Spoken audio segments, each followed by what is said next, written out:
Alright guys, welcome back here.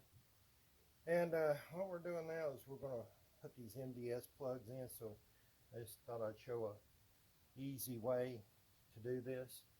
As you see, I already got 3 of the plugs in, so I've saved this last one so I can show it to you. And what I've done is I've taken my plug here, and I'm hoping I can get this on the camera, and I've put some assembly lube around the O-rings on it. And don't go crazy with this lube on these O-rings, it's going to break down anyway, but you're just trying to lubricate it a little bit to get it to slide down in the hole. You want to make sure that your opening here is free of debris and everything, and you're just going to take it and hold it kind of like this. This stuff's slippery with that assembly lube on there, and push it down as far as we can with our hands. And sometimes it'll snap right into place, sometimes it won't. So if it doesn't, take a little small socket. I got it. Well, what did I do with my socket? Right here.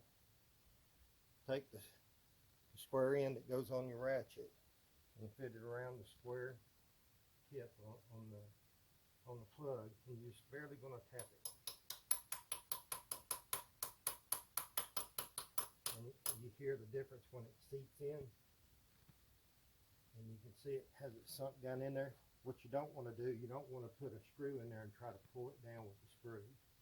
Okay, so give it a couple, just barely tap it. And you notice I've got a little small hammer, and that's got her seated in there good. So you don't have to do this, but keeping them plugs in place is kind of important. So use a little bit of thread lock. It just takes a little bit, guys. Don't go crazy with it. And kind of smear it on your threads there a little bit. And put a little thread lock on these bolts right here just so they don't vibrate out. And tighten them down. I used to go by feel on this. I'm not going by torques. I'm not going to put my big torque wrench on these little things.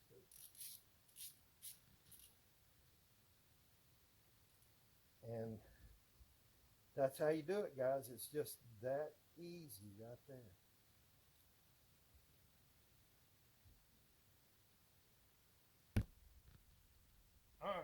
All right, guys. We got the comp cam from comp cam. Actually ordered through Modern Muscle Extreme, and we're going to prep the cam, get it ready to install it. The biggest thing is don't drop the cam. That's the biggest thing, is don't drop the cam. What I have here is assembly lube, and I'm going to lube it halfway, making sure I lube all the lobes and all of the bearing surfaces here. Everything, basically everything's going to be lubed up, and don't be shy with it. I mean, we're going to put a lot of lube on this thing, and it's a good idea to have some rubber gloves, and we're going to, this stuff is very, very sticky, but we'll make sure that we get everything covered here.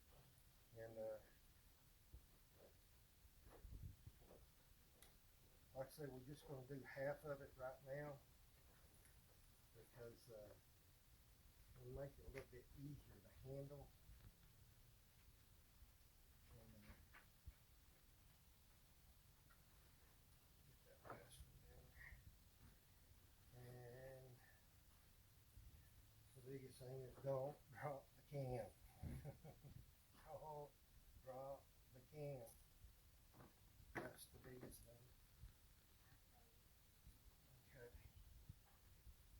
Looks pretty good. So we're going to ease on over here. And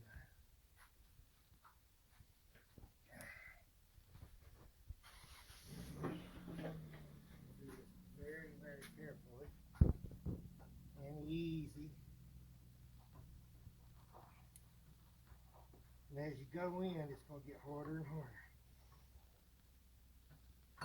You just want to be very easy with this thing. We don't want to bang up any of the, okay, that's as far as we want to go right now. I'm going to get this assembly lube, and we'll lube up the rest of this. Just leave it sitting right there for a minute.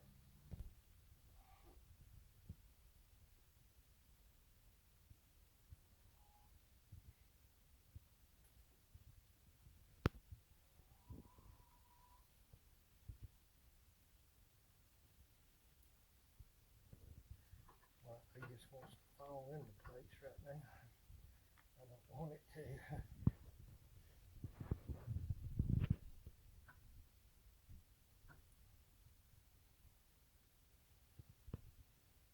I went ahead and started recording. So. Okay. Well, we got her lubed up pretty good here. So let's see if we can work it a little bit more.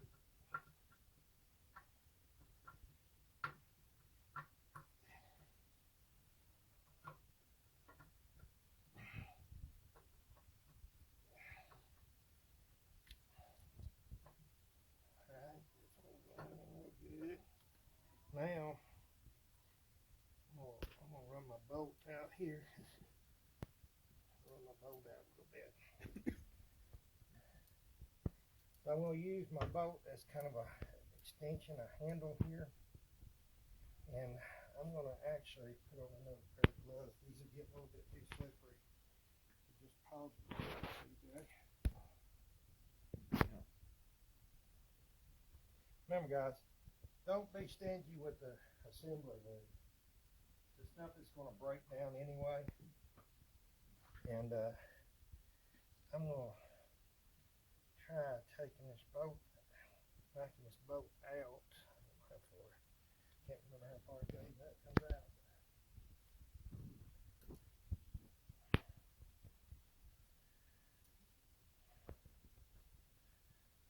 I think that's about as far as I want to go with it.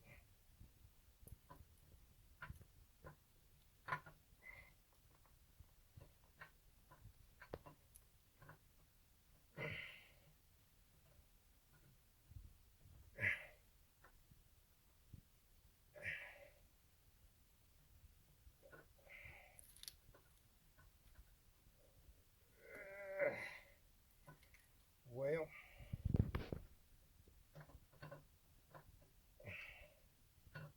what I'm trying to do is pick up the back part of this can. Kind of hard to do.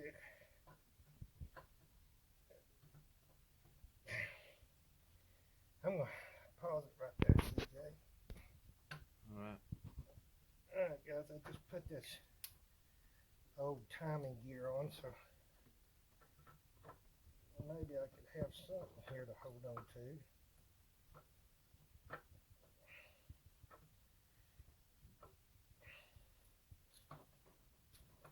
we go. One more to go. There. Come on in there, go in there. Oh. Got a problem. Come in there. There we go. Oh, I thought we was going to have a problem. But that looks good. That's how you put a cam in. Alright. Alrighty. You can pause it there, CJ. Alright, guys. We're back and we're going to install this cam thrust plate. I'm putting a little bit of Loctite on these bolts right here. This takes a little bit. And we are going to get this thing installed here, hopefully. I don't drop the bolt down in the oil pan. Don't want to do that. Got you an awesome view of it, Daddy. Thank you.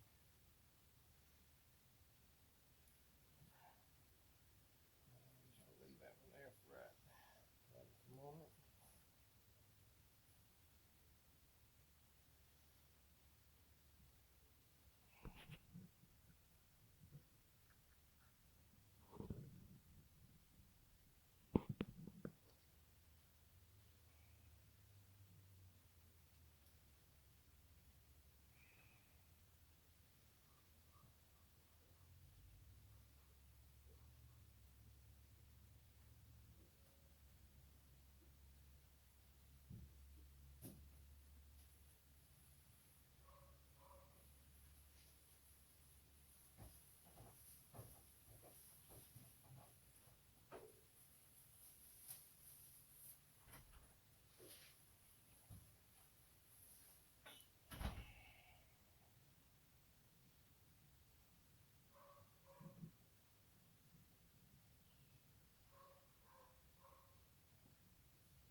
Now according to the Haynes manual, the Haynes manual, these things torque down at 21 foot-pounds. So I like to go about halfway. So right now I'm going to torque it at 10, and with this big ratchet, this big torque wrench, 10 foot-pounds is kind of hard to feel when it pops. So there it went. I barely feel it.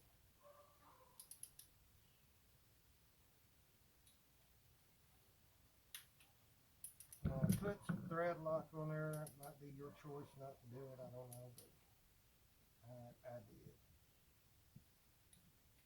All right, there's 10 foot-pounds. So you can pause it for a second, CJ. We're going to adjust it to 21. CJ, you got it? Going. All right, now we're going to 21 foot-pounds, guys.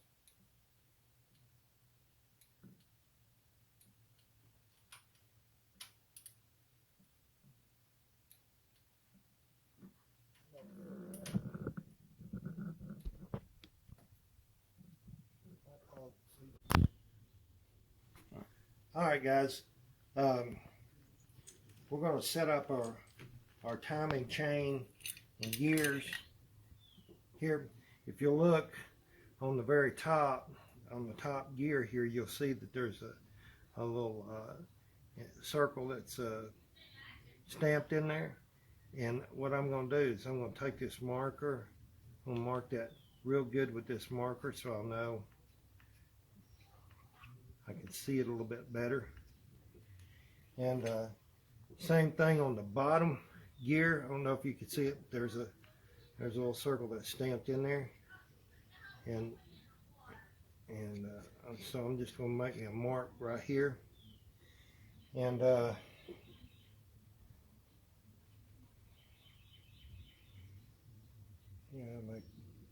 I wish I had a white marker, but I don't. Anyway, that ought to do anyway. So what we're going to do, CJ, if you bring your camera up here close, what we want to do is we want to take this little stamped circle and put it right on this darkened link right here, okay? And going up to the top one, we want to take this little circle right here, and you'll see that there's two links right up here on the chain, and we want to set this little stamped circle right in between these two links. So you got the link, the stamped circle on the gear, and the dark link, stamped circle, dark link, and this one, the stamp on the stamped circle is right on the link right there. So you have to kind of put this stuff together like this before you try to put it on the car, and you just pull it up there just like this, and keep tension on it, and come down here. Let's see if we can't get her. I'm gonna try putting it on the the bottom first. Find my link, and then just keeping it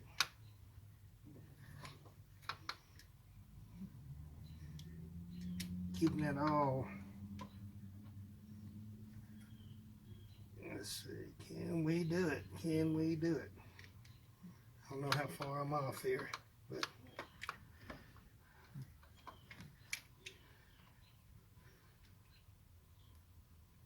I might have to move my cam back and forth a little bit because I'm pretty close. I just can't see how close. I just can't see how close I am. But it is close. Let me get my light up here so I can see where I'm at.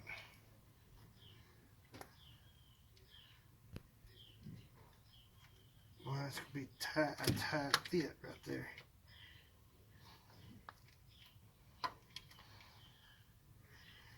And I see it. All right, pause it right there, CJ. All right, guys. Took us a little bit. Well, we got our timing marks right. We've got the dark colored links on the chain on one on each side of our divot mark here. And our divot mark, or our circle stamp, whatever you call it, is right in line with this hole right here. And looking down at the bottom, I'd give you a view down there, but it's kind of hard to see, but you got the single dark link that's right on the divot mark that's on the bottom of the gear. It's at the 6 o'clock position. This is at the 12 o'clock position, and our key, our crank key, is about at the 2 o'clock position here. So we're top dead center here, so we're looking good. And I think we can go ahead and pop our tensioner right there. Now, what I'm going to do, I'll hold on to this tensioner just in case, and I'm going to put it over here.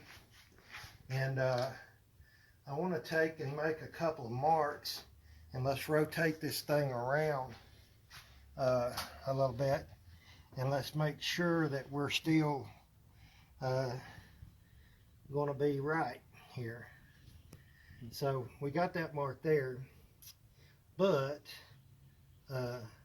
let's say I'll go right in between right here, lining up with that bolt right there, and I'm going to make a mark right here. So now I have 3 references right here, and I'm going to make a mark right here on this top deal, and I'm going to spin this thing around. And actually, I want to make I'm making a mark on the gear itself right here, and now I may turn it around until the chain lines back up. We'll just have to see. So there. And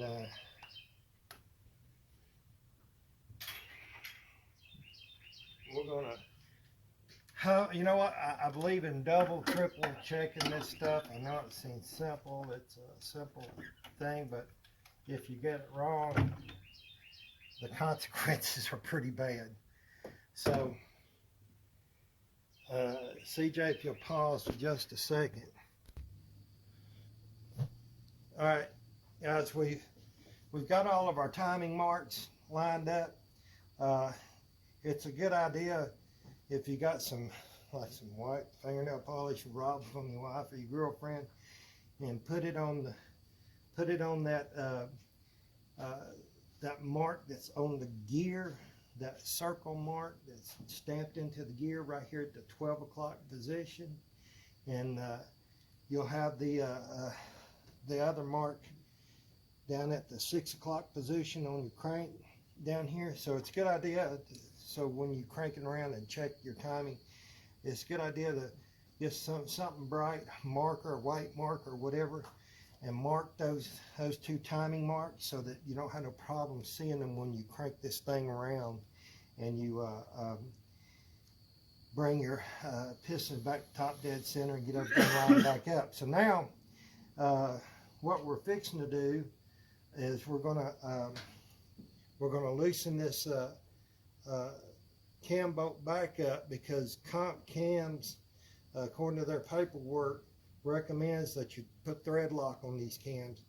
And so I'm going to put the blue thread lock on it, and we're going to torque it down to overall 90 foot-pounds, but my first torque is going to be 50, and then we'll go to 90 after that. But the first thing we got to do is we got to get this cam bolt back out of here. We'll get the Loctite put on it.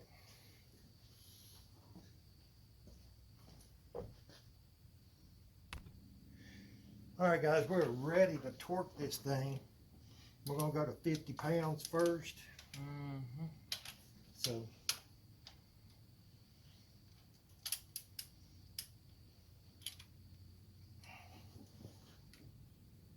just slow.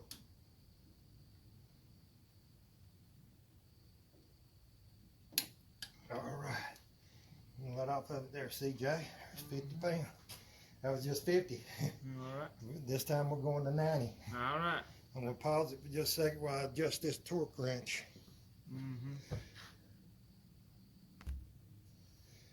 Alright guys, we're fixing to torque this thing right on the 90 pounds. We done put the Loctite on this thing.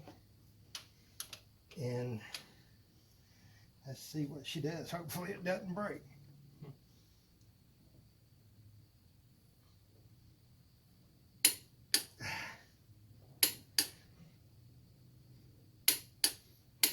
There we go. There's 90 pounds. Alrighty. Now, we'll take that off there. Alright. The cam is in there, guys. And everything's top dead center. I'm going to go ahead and mark all my bolts that I've torqued here today, so I don't get all messed up.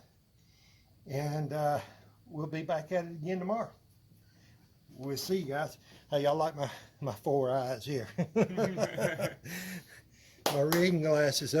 That's what Looking you get when sharp, yeah, that's what you get for being sharp. that's what you get for being an old man. Yeah. All right, guys, welcome back. And what we have done here since the last time you saw us, we're going to take this oil pan off the engine because I really want to clean this oil pan out and see what kind of condition, basically see what kind of condition the engine's in. So what we did, because we didn't have an engine hoist and stuff, and I actually think this might be better than an engine hoist. We got a 2x4 that we cut 6 inches long, and a 1x4 that we cut 6 inches long. We jacked the engine up, and I'll show you how we jacked it up. And we slid the piece of wood in between the motor mount bolts. We've left the bolts in, but took the nuts off the bottom. That way we don't have to worry about the engine sliding or anything, or shifting side to side. And it's pretty, as you can see. Show my hand up here. As y'all can see, this is really, I'm shaking it pretty hard. This is really steady. We did it on that side, and did the same thing on this side. You just have to make sure that your 2x4 is not getting on your lines and stuff. That looks like it's on this line right here, but actually that line's kind of running. Actually, there's a gap between. There's plenty of space there. In other words, you can see that it's moving right there. So it's just running over top. It's not setting on this line. So we did the same thing over here. Just there's some smaller lines that's out here on the side. You have to make sure that your blocks of wood's not hitting those. And if you'll pause it for a second, we'll go up under the car. All right, guys, right here is where we jacked on the engine. Is right here on the oil pan. We just got a piece of wood that we put up there, and we made sure it's long enough to cover, to go all the way across this piece right here. And we did not make sure it didn't get over here on our drain right here. So right there is where we placed the block of wood, and we placed our jack right here where my hand's at, and it jacked it right up, no problem. Now you can see the wood from underneath there on each side, here and over there. And that has given us a lot of room to maneuver. We're up over top. Let me see if I can get this up here. We're up. We got this brace, this cross brace right here where my hand is. We got the oil pan up higher than that, because I think we're going to have to wind up, when we loosen the oil pan, we're going to have to go back a little bit and then come forward with it. But that's kind of what it looks like. We've got a good couple of inches, maybe 3 inches of clearance and all right there. We've got some good clearance back here in the back. So yeah, I hope I didn't really mess this thing up. I'm going to film it both ways, so maybe it'll be all right. So we got enough good clearance in the back. We got good clearance on this cross brace and stuff right here, like that. Good clearance between the oil pan and that cross brace. Good clearance in the back here. And now we're going to start taking these bolts loose right here, and taking these oil pan bolts loose and dropping the oil pan out. So that's what we're doing, guys. Okay, guys, we're at the back of the engine, or back of the oil pan, where the oil pan bolts up to the front of the transmission. I just want to show you these bolts right here. You got bolts right here that's bolting in from the back. You got two of them right here. Then you got two that's over here, and they're bolting in to your transmission from the front. Not two, but you got one on each side here that's bolting in from the front. And then as you look, and I'll show you, you got some bolts that are set deep in this pocket right here. Those two bolts right there that have to come out. And then you got your bolts along each side of it here. But I wanted to show you these bolts here. You got one, two bolts on this side. You got, obviously, you got three actually. You got the one bolt that bolts straight up, right? One bolt that bolts in from the front going to the rear, and one bolt that bolts from the rear to the front. Then you got these two deep set bolts right here. Then you got the same thing as far as your odd size bolts on the other side here. And well, yeah, you got the same thing on that side. Then you got your bolts going all the way down each side of the oil pan. So we're going to start working on those, guys, and we'll be right back with you. Okay, and another thing you'll have to do is to drop your steering rack down. You don't have to take your tie rod ends loose, but you do have to drop your steering rack down from let me get my lightsaber up here, from right there, okay?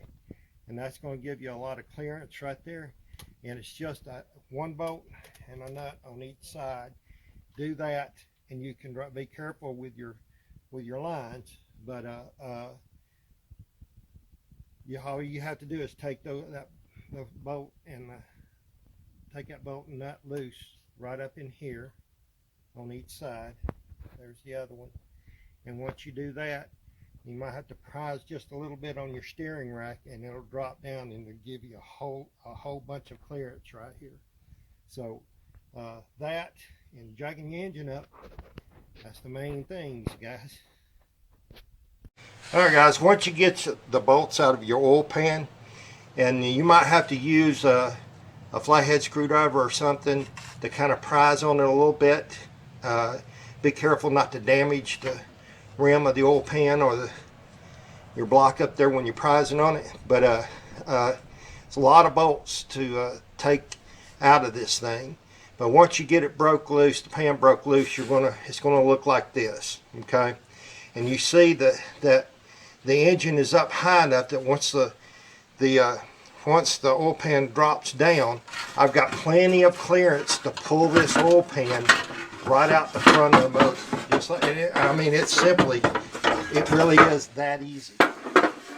Now, when we pulled the oil pan out, the gasket or the drip pan was still stuck up on the motor, and I'm gonna. I want you to remember, I'm using the selfie part of my camera here, so everything's going to kind of look backwards. I don't know if we can get up in here to see this good. I'll kind of, okay, there we go. Now, if you, let's get this adjusted just a little bit more. Okay, now, if you take the oil pump off before you do this job, you'll have your oil pickup arm. That'll just, if you're going to remove the oil pan, just let the pickup arm drop down in the pan. It's the easiest way to go. I showed a different way earlier in my video, in the video, just for the people that wasn't going to take the oil pan off. But I decided to take this oil pan off, and so I can really clean it out good due to the damage that was done to the cam. But so either way, I'm doing a video for the ones that's not going to take the oil pan off, and for the ones that are going to take the oil pan off like I did. What you're going to have is you're going to have your gasket and everything that's still going to be stuck on the bottom of the motor. All right, and let me adjust this camera just a little bit more. Maybe we can get a visual on this. Maybe we can. Well, we partially can. Partially, I say. Well, anyway, the pan is going to be stuck up on the motor, and there, if this is the original part, it's going to be stuck pretty good. So again, the best way I found was to grab these right here on these slots right here, and just with a kind of a jerking motion, a gentle jerking motion, just continuously jerk on it until it starts breaking loose. You may have to get it started with, you know, putting a flathead screwdriver or something in there to kind of prise it loose. But this one I didn't have to. I'm quite sure this is an OEM part too. So it was just kind of grabbing these, using them as a handle, and kind of jerking on it, not hard enough to bend the drip pan, to just jerking on it, and just steadily jerking on a little bit and applying pressure. Finally it broke loose, and it come right out just like that. It was that easy. Now looking at the I'll be checking out the engine here shortly. This is a good time to look up in there, see if there's any metal shavings laying around inside your engine on the bottom, you know, on your crank and everything. So my next step is going to be to clean all of this. Boy, it's kind of hard to get this thing to get a good view, but I'm going to try. I'm going to try holding it up like this. To clean all of this with I've got a wire brush on my drill, and so we got to clean all this residual gasket and gasket material off here, and then I'm going to use some paint thinner.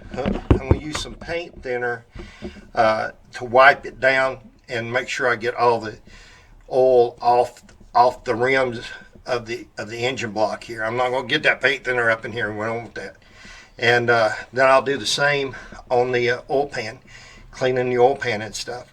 So it's that easy, guys. If you do the right steps, it's that easy. And with that being said, guys, I'll be back shortly with you. Alrighty, everybody.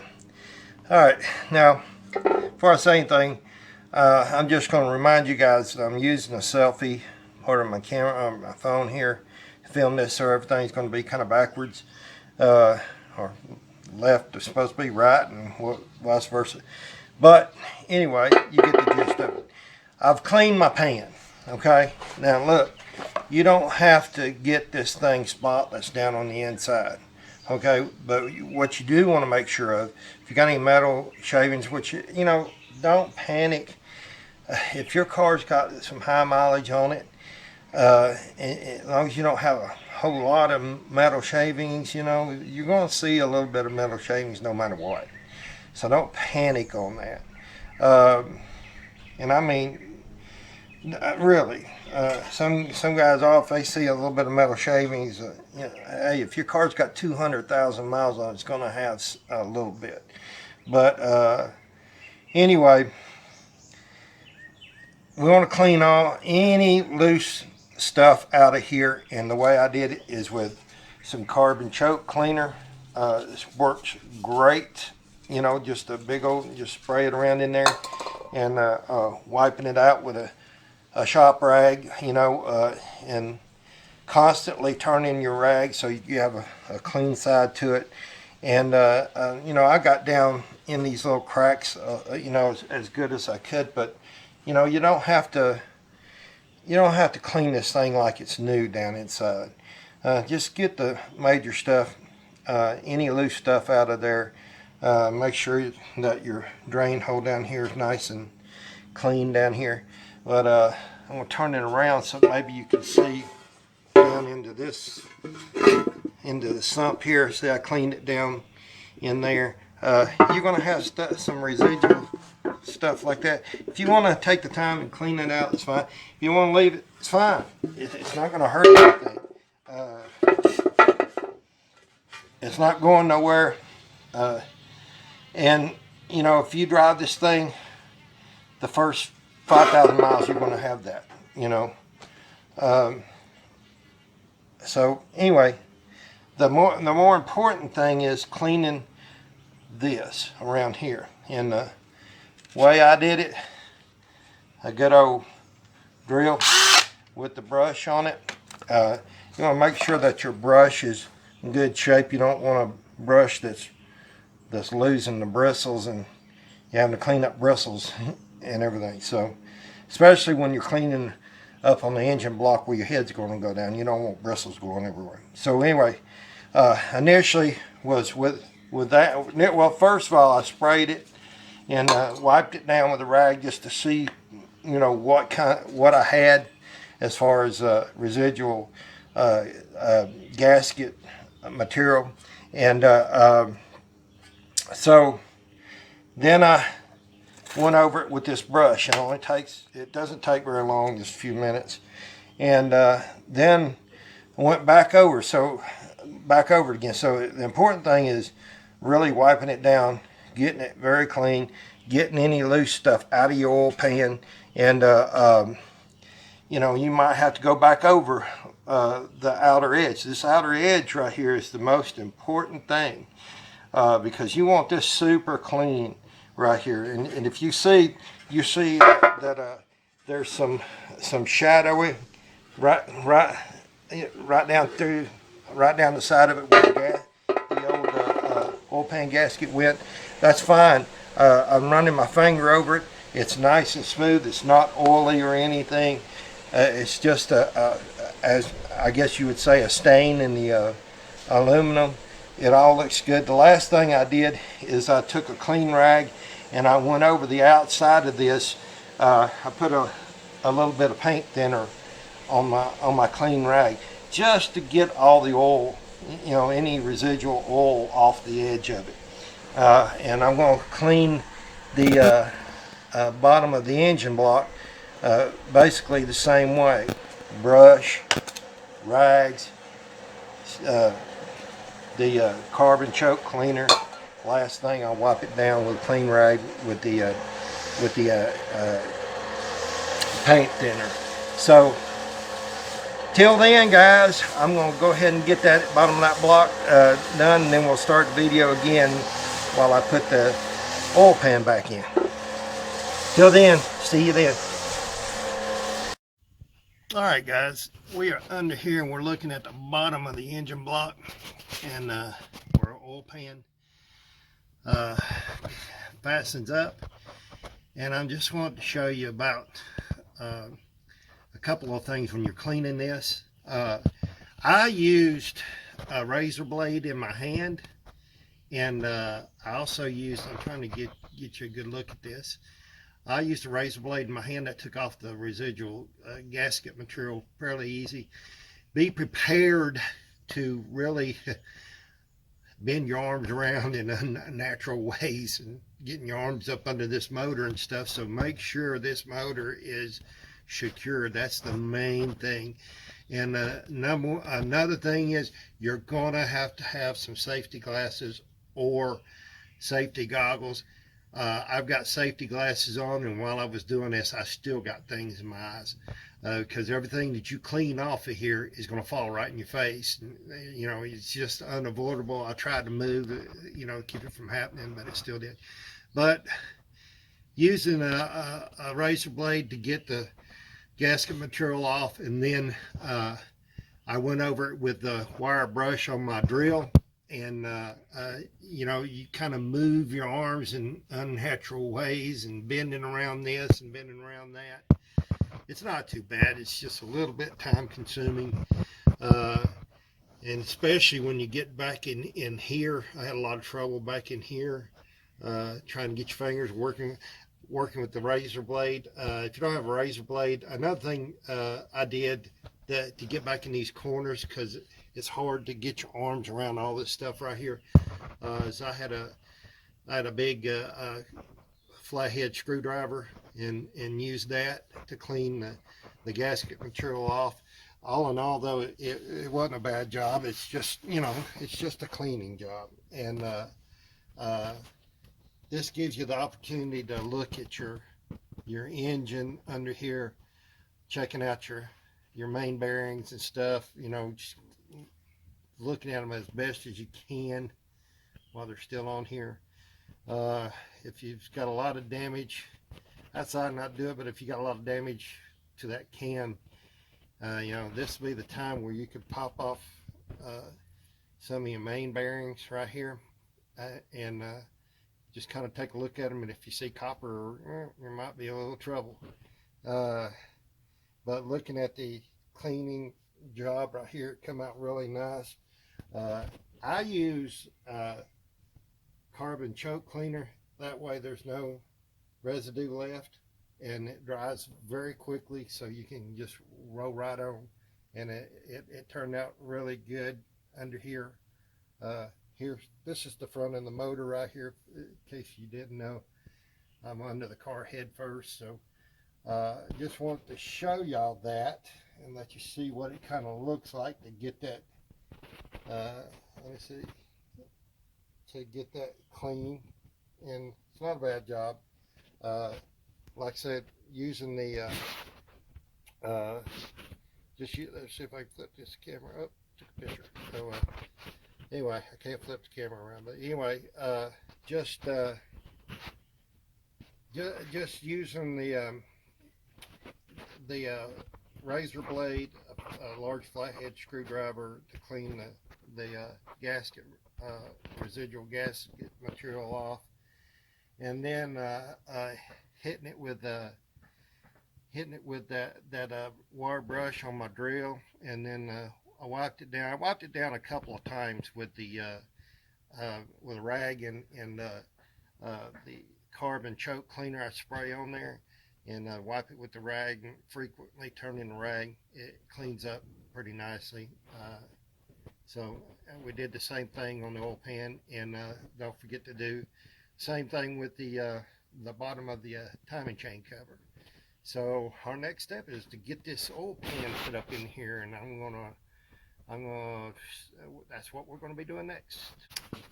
All right, guys. We're getting ready to put this oil pan up under the car, and I was just kind of dry fitting to make sure everything was going to fit okay. And look at what I found. Felpro did provide an O-ring for the oil pickup arm, but look at what I found here. If I try to put the oil pan and the gasket on there, on the car, without first putting this in, putting my pickup arm down in the oil pan, I'm not going to be able to do it later, because even though it has a cutout to do this, there's no way for it to go in there without me bending. I mean, it's close. Man, is it close. I mean, it's that close. But there's no way for me to fit this oil pickup arm down in there no matter what I do. I can go in it from that way. I can go in it from this way, which is even further off. But no matter what I do, I cannot put this oil pickup arm down inside there.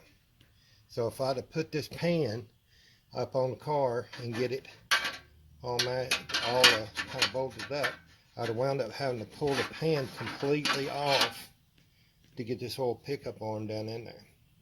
And that's just a good warning. That's a good warning for you. It's a Fel-Pro gasket.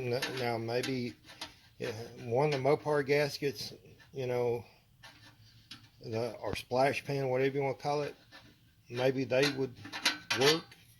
It may work if I was to cut this out some more, but I really don't want to do that.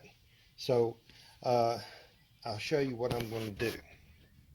Alright guys, what I'm doing to resolve this problem with the oil pickup arm is I just got a piece of coat hanger, use a piece of wire, whatever stiff, and I've got it wrapped around the oil pickup arm right there in the way that the oil pickup arm hopefully won't come out of there. And I'm just going to do it like that.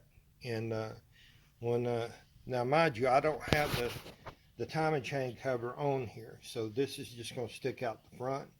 And once I get the pan up on here and get it bolted on, when I get ready to put the oil pump on, I'll just take this wire off and pull the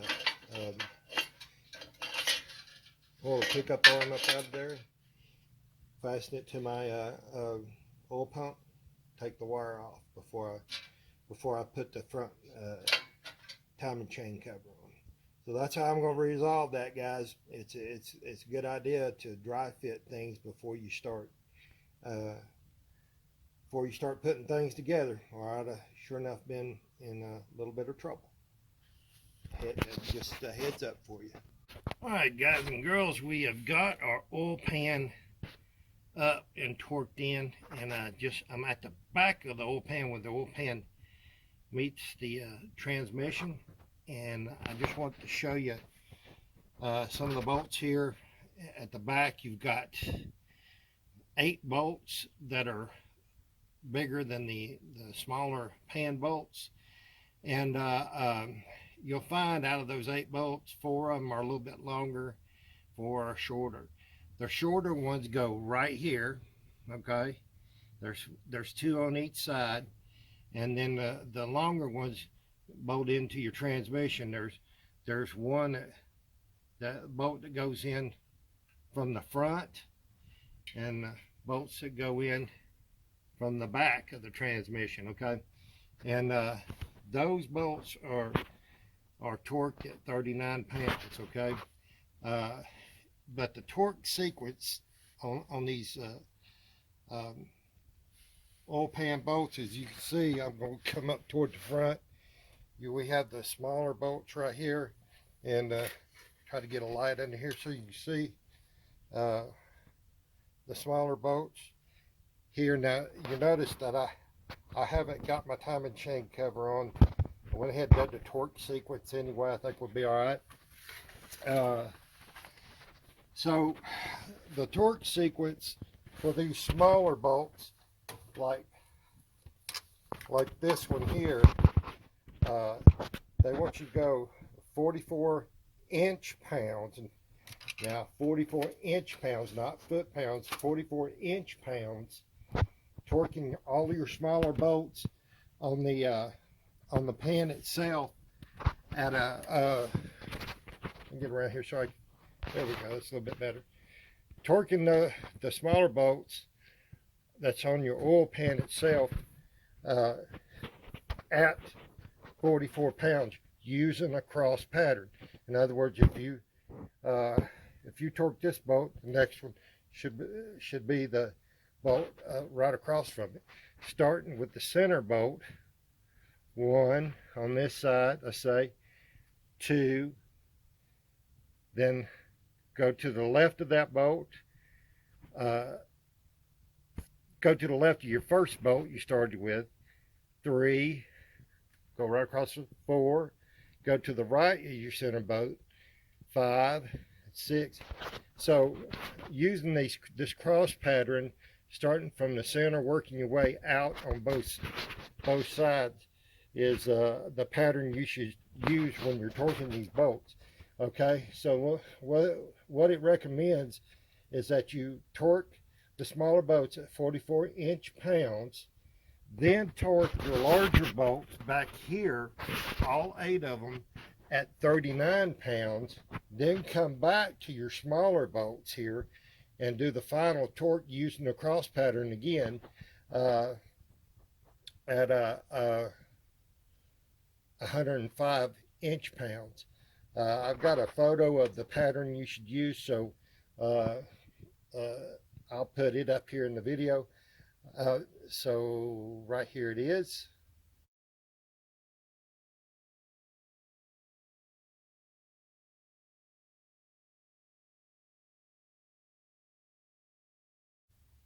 And now we're back, and I had to augment my pattern just a little bit because I don't have the timing chain cover on.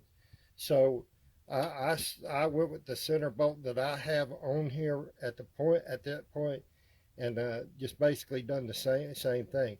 All right, now the other thing is putting your steering rack back on, and that it was a huge problem because still got your tie rod ends connected here, and when I tried to work it back up into place, the car had kind of settled because the car's been up here. I've been up here for a long time. I've really been taking my time doing this, and the car kind of settled in the inside, or excuse me, the bottom of the tires. It kind of settled with the wheel kind of cantering inside very slightly, but it's enough that you got universal joints that's inside here on your inside here, and then you got a universal joint that's up here on where your steering column comes in.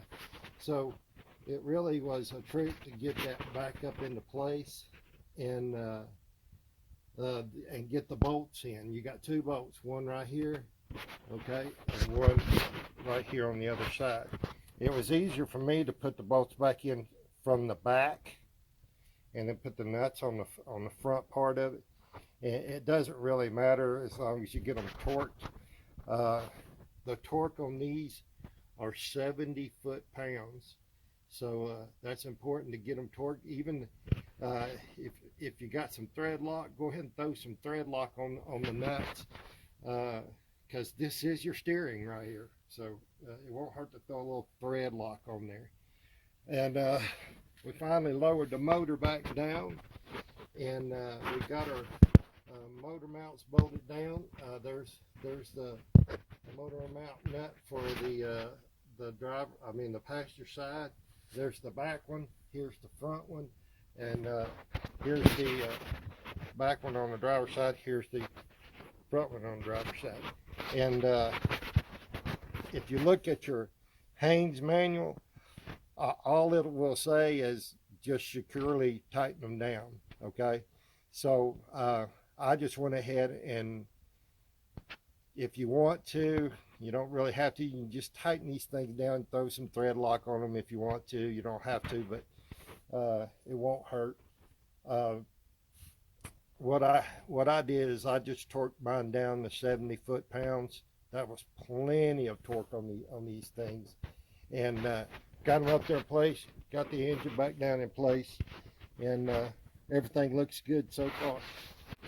All right, guys, we're getting ready to prep this block for the install the heads on it. And before we do all the installation on the heads, I'm going to take my wire wheel on my drill, and I'm going to clean off the top of the pistons. You can see I've already cleaned this one here some. No, you don't really have to clean off the top of the pistons, but I just want to start all new, kind of new, because that's some heavy grind that's on those pistons and stuff. And I got my heads all cleaned up and they're good to go. So just going to go ahead and clean that now. Now here's what you want to do, and I want to show you something here. Hang on just a second. All right, guys, we're going to start over here on the passenger side. Since we've got the number 1 piston already up, it's already clean. we got this one over here that's up, so we're gonna go ahead and clean it while it's up, and I'm gonna get my lightsaber. That's what my son calls it, lightsaber. And yeah, I didn't often know that. So here we go.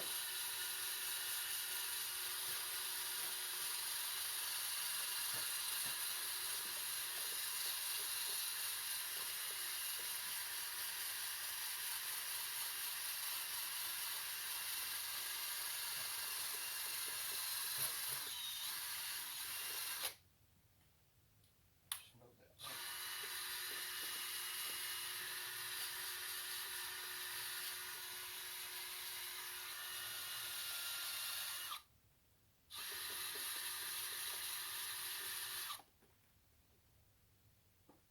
All right, guys.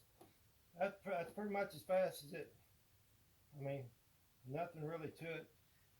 Had this DeWalt drill in second gear, which is the faster gear, so I slowed it down because I didn't want to take a chance on slinging these bristles around too much. So even though this is a new wheel on this one, so the next thing to do is we're going to rotate our crank, get some other pistons up there, do the same. Then after that, we're going to start on the head surface, or on the surfaces where the head's going to bolt down.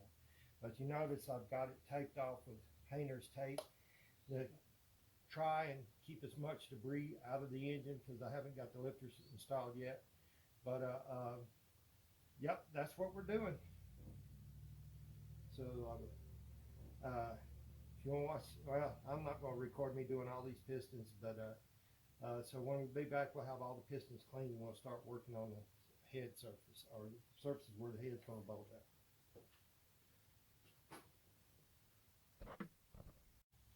All right, guys, before we start cleaning on this head surface, I've decided to go ahead and put the lifters in to kind of plug the holes and stuff.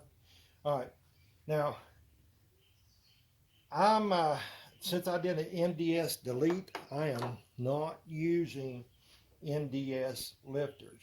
So where I place these lifters, they're new, they're brand new. Of course, if you're using reusing your lifters, you need to put them back in the same place they came out of. Okay, and we're going to look at these real close right here, and let's see, make sure they don't have any markings.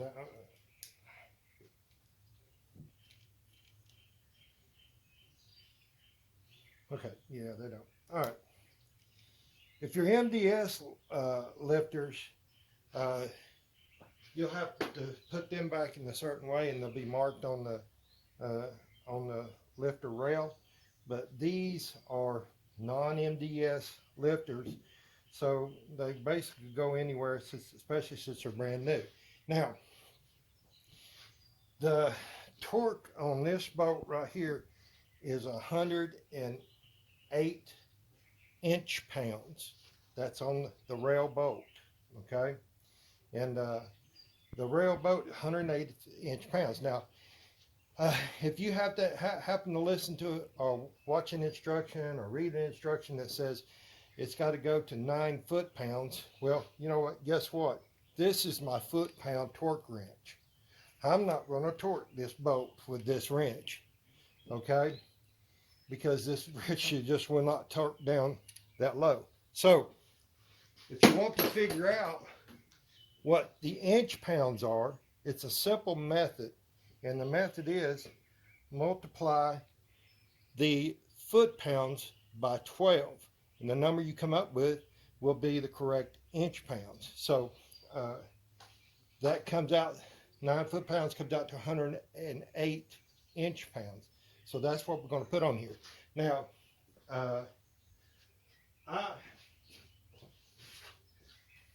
I am actually going to go a little step further, and I'm going to put a little dab of Loctite on this bolt, and a little dab, because a little dab will do you. We don't want Loctite all in our motor. So I am going to use just a very little bit of Loctite. By the way, earlier when I mentioned it was $51 at the auto parts store for the things I bought, 25 of it was this right here. So you want to take care of, dang, that thing snapped off there and it got my thumb. So we want to take care of the Loctite. Now, another thing too that I'm going to do is I'm going to put a little bit of a lubricant or installation oil, lubricant oil on the rollers right here, simply because this engine has been sitting here for, I don't know, 2 to 3 weeks since I put the cam in, and so just putting a little bit of lubricant on these rollers it's not going to hurt it. It should be fine. So I've got just a little bit here, and as soon as I get that open, and this stuff is extremely sticky. As a matter of fact, I'm going to put the Loctite on first before I do this. Now, my lifters have been soaking in oil, and see, I just barely put any Loctite on there. My lifters have been soaking in oil. Some people say you can soak them in oil overnight, whatever. These were pre-lubed. You really don't have to, but again, you know, I always say you can't have too much lubricant. I guess you can, but it's not. So I'm just putting a little bit of this assembly lube on the rollers themselves and kind of smearing it around. And this stuff will break down within a very short time. You're running your engine. So now we're ready to install these. You want to make sure that your lifters are pushed down in the yoke really good, and that ain't no yoke. But now we're gonna, all we gotta do, guys, is put them in the hose here. Make sure you ain't got no debris in the hose. And just like that. And oh, that thing caught sideways. I think it did. Let's see.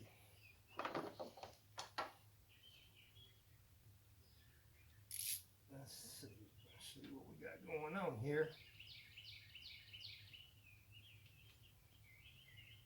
Make sure that little bolt lines up there correctly. Like I say, I just put barely a little bit of Loctite on there. I'm just barely tightening that down. I'm gonna go to the next set now.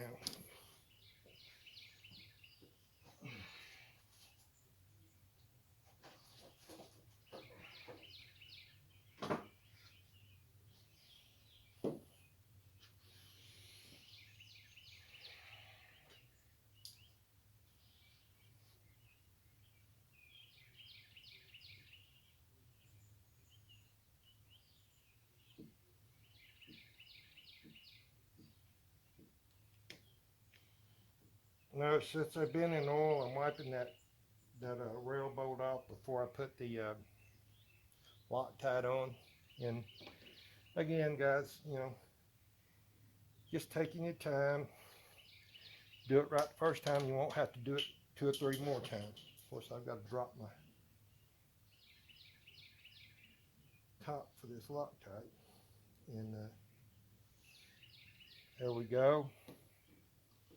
And now we're going to throw on a little bit of lubricant.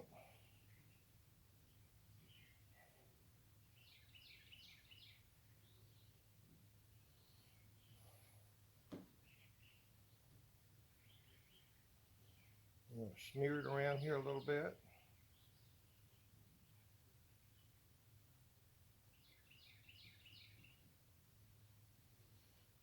And now we'll go ahead and put this rail in while we're doing it.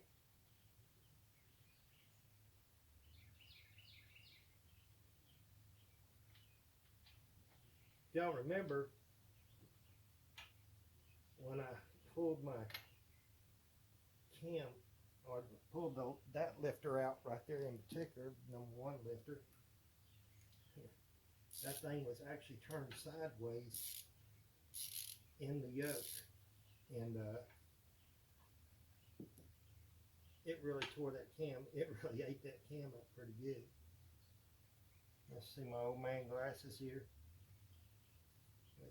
That's what you get with age. But I'm not criticizing age. There's many people that wouldn't afforded that privilege to get old. So I feel blessed. So now we're going to do the torque here at 108 inch-pounds, guys. This little wrench right here I've had for 20 years. Rarely ever use it, or when you need it, it's there. We got a neighbor that loves his car without mufflers.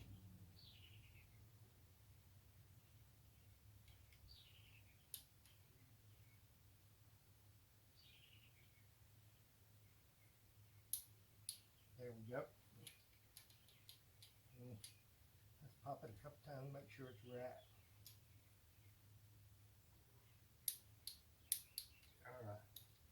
Have to be very careful. This thing don't actually ratchet, you know, but one I've had forever and it's never failed me. So I'll say that, and I'll strip a bolt now.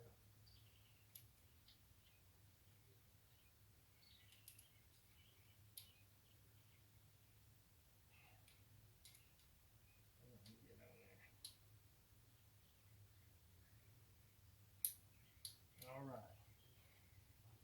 And the lifters are installed. Guys, you do the same thing on the other side, and you'll be good to go. Right now, what I'm going to do is, I'll tell you what, I'm going to go ahead and install them lifters on the other side, so I don't have to worry about it anymore. But same thing on the other side. Remember, if you have MDS lifters, you have to put, if you'll look at the rails on the lifter, they'll tell you exactly where they go. This is a MDS. Although I don't know why you would want to keep that MDS system. You know, well, maybe now because price for gas here is around $5 a gallon. But you know, hey, this is not my primary car. Although it is a daily driver, it's not my primary daily driver. So when I drive this car, I want to hear the engine. I want to hear a V8. I don't want to hear a 4-cylinder.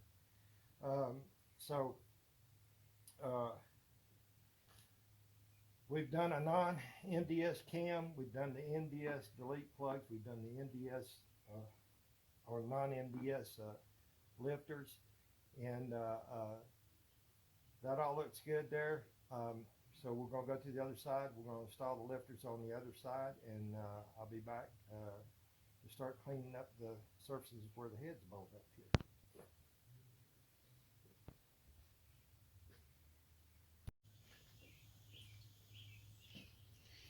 Alright guys, we're going to start the cleaning process here, and I like to use this carbon choke cleaner because it doesn't leave a residue. And first thing I like to do is just kind of, I'm not going to go crazy because I don't want to load my oil pan up with this stuff. I'm just going to squirt it right around in here and wipe off, see what I got to work with here. And it's pretty dirty. I tell you, it's pretty dirty, and it's even got some rust here. Like I said, the car's been, I think I'm about out of the carbon choke cleaner, but we'll just wipe it off here and see what we got to work with. See, there's the little bit of rust. There's no pitting there. It's just surface rust, which we're going to take care of. And just wiping it off and kind of looking and see what I got to work with. If you have any gasket residue, you can, or really not residue, but really gasket pieces, you can use a good razor blade to work, and that's pretty good about taking that off. One thing with a razor blade, you can actually gouge this metal, so you don't want to do that. And you can use a wire brush or a wire wheel on your drill, which is what I'm going to do. But again, make sure you have a wire wheel on your drill that's in good condition, that's not going to leave a bunch of bristles all over your engine here, yeah, or anything get down in your engine. So that's our next step here, guys. We're going to clean this off here, and let me get my drill and I'll be right back.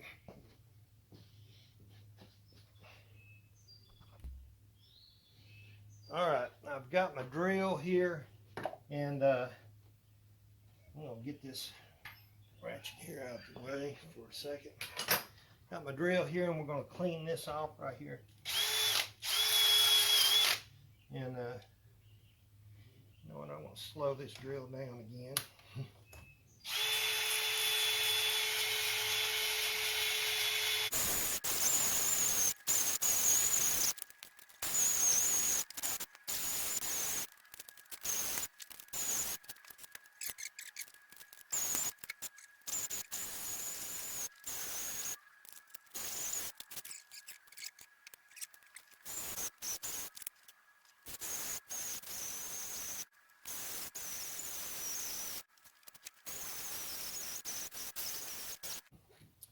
Okay, guys,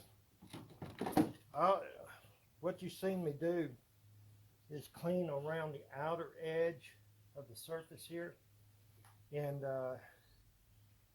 my next step is I'm going to start working my way to the inner surfaces here and getting that all cleaned up. I'm going to wipe it all down. I'm actually going to get my shop vac out here and go down in these creases right here and down in here, make sure I don't have any bristles or anything laying down in there that might cause some problems. But the more time you spend cleaning this, the less likely you're going to have a head gasket leak. So we're going to get all that done. Then we'll do the same thing on the other side, and when I come back, we should be ready to put the head gaskets on and set the heads on.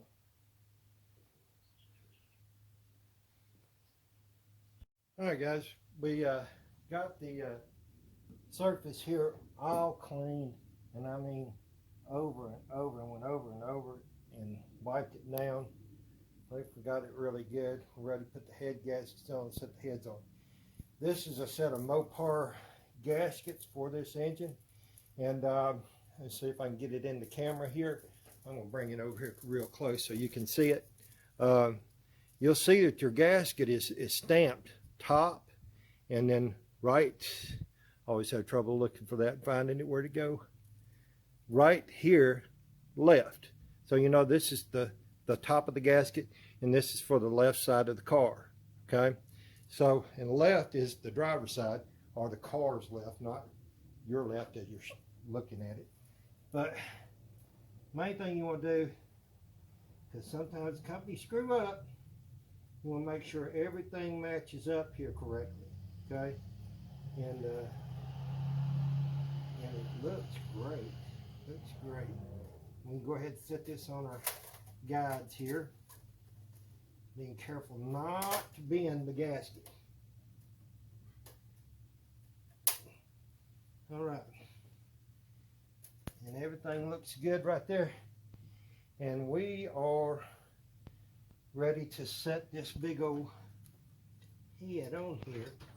And we're, hey hon, I'm video, but come on. So we've done one last check, make sure everything's cleaned out in here, and we're ready to set this head on here, and trying to set the head on there without disturbing that gasket.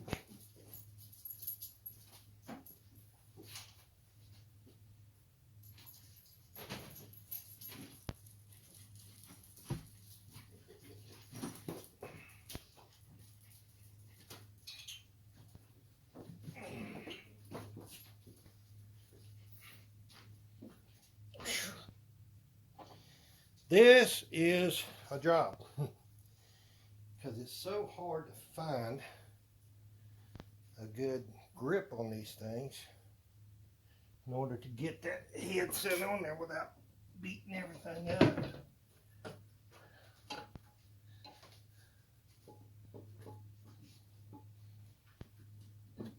I think we got it. Did you get it? Oh, nope. That's just great. It's a good thing I kept my hands on this thing. Where's my guides? That thing ain't going down on that guide.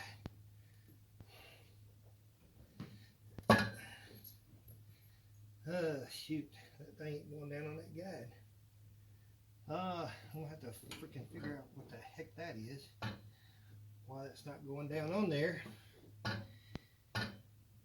That is definitely not going down on that guide.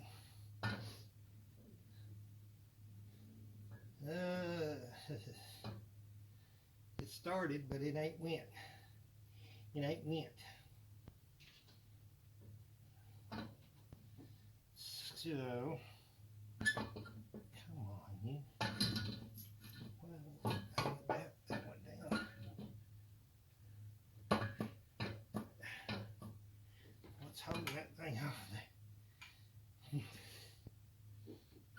I don't know what's holding it off there. Trying to shove it down on there. Might have to put a little oil on them things or something. What a pain in the butt. Whew. Alright guys, I figured out what the problem was.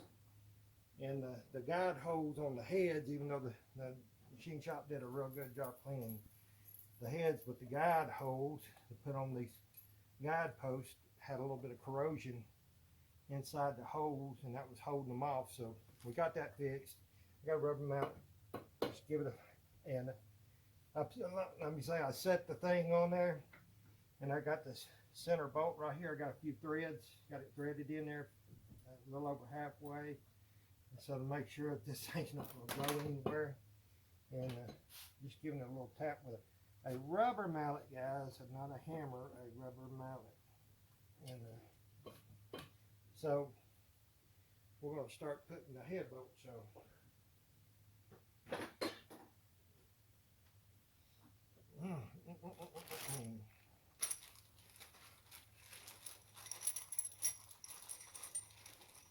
We're just going to set them in there and finger tighten them down. Now, I bought all new head bolts. I recommend doing that. They say that you can reuse these head bolts on these Hemis. I wouldn't think that would be stupid to do. There's nothing worse than doing this job and then having a problem with the head bolts and having to redo this job. So I'm just getting them started here.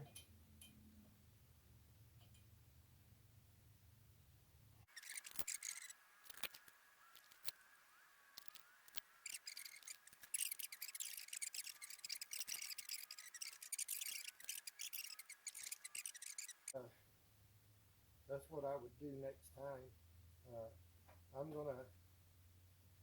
I've got my head set on here. I've got the bolts started, finger started.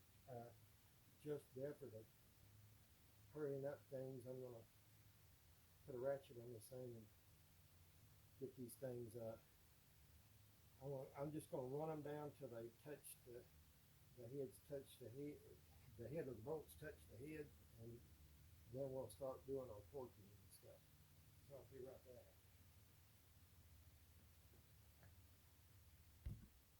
Alright guys, we're getting ready to torque this head on. Just to help you out, these two center bolts, the upper and the lower one's going to be kind of important in your torque sequence. So just for quick reference, I actually got a black marker and just marked right here above the center bolts and right below the center bolt on the bottom, above on the top, bottom. just for quick reference as I'm torquing. Now, I've looked at the Haynes manual on this. The first torque, I'll tell you how the torque sequence goes. The first torque for the large bolts is going to be 25 foot-pounds.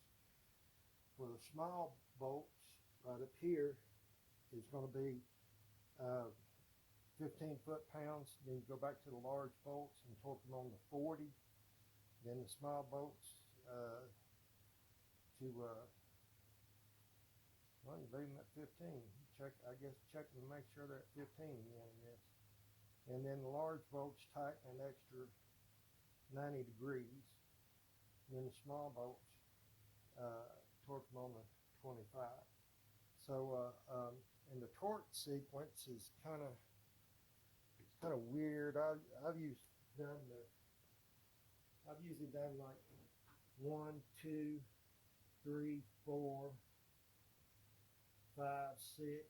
I've usually done that, but these are a little bit different from Haynes. And of course, Haynes puts the picture in here like this, and actually the cylinder is upside down to your view, so you have to look at it like this. And the way they got it, it is 1, 2, 3, 4, then 5, and then 6, and then 7 over here at the back, 8, 9, 10, and then you start your torque on your smaller ones. Then the 11, that'll be the 11th torque, 12, 13, 14, and 15. So that's the torque sequence. And but the first round of torque on a large boat's going to be 25 foot-pounds, right? Doing their sequence, and then 15 foot-pounds on the small bolts in the sequence, and then coming back to the large bolts and torquing them on to I believe it was 40 foot-pounds. Yeah, 40. I got it wrote down. 40 foot-pounds, and then go back, check these, torque them to 15 foot-pounds again, and then do a 90-degree turn on these large bolts, and then go back in sequence, and then go back and torque your small bolts to 25 foot-pounds in sequence, and it should be torqued on there. So let's start this bad boy.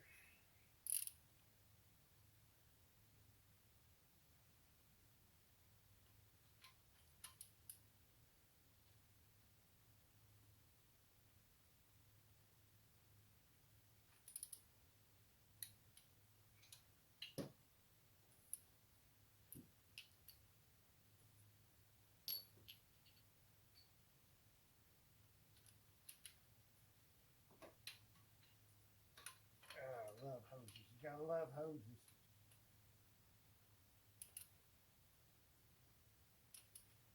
I'm gonna have to work my way around them hoses with that extension anyway.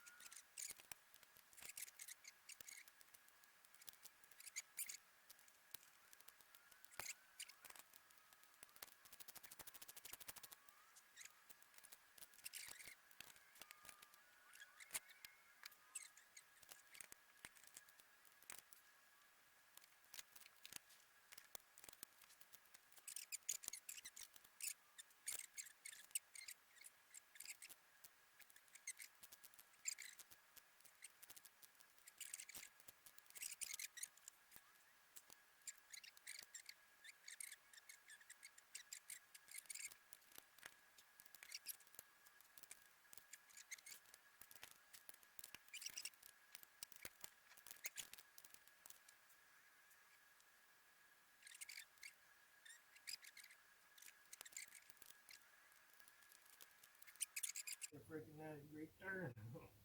Some of this stuff, so I might have to try and move these out of the way. Let's see. I might have to just maybe work around this situation.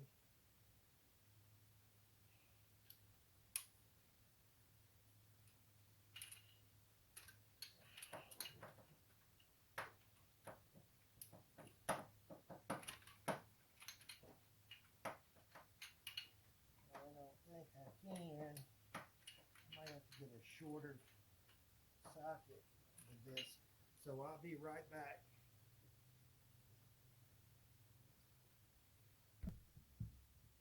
Alright. Just because I have problems fitting my torque wrench in here with that extension on, I've got my, let's see, I might be able to use that torque socket now, but I'll try out this torque socket. I've got my breaker bar here with no extension in my brake, and I'm just using the breaker bar simply because well, that would kind of fit in there. Simply because we're just doing a 90-degree turn here. And I got a ratcheting breaker bar. So I've got tension on it. So now I'm going to turn it up 90 degrees. And boy, that's a freak monster to do. Well, I have to.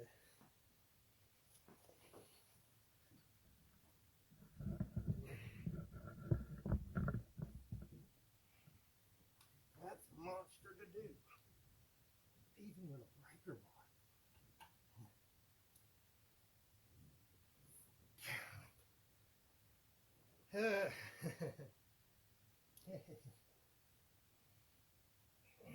Get down and come back around there again. Boy, you've got to get some leverage on that. Wow.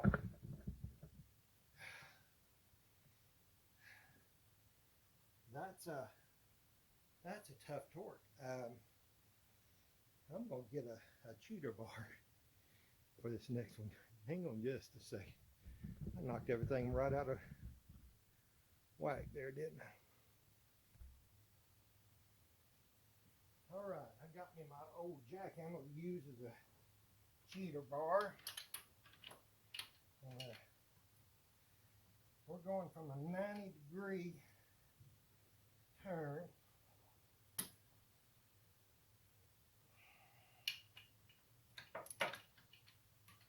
If you get that exact. There we go. We're going 90 degrees up. We got to get this last little bit of turn is really a monster.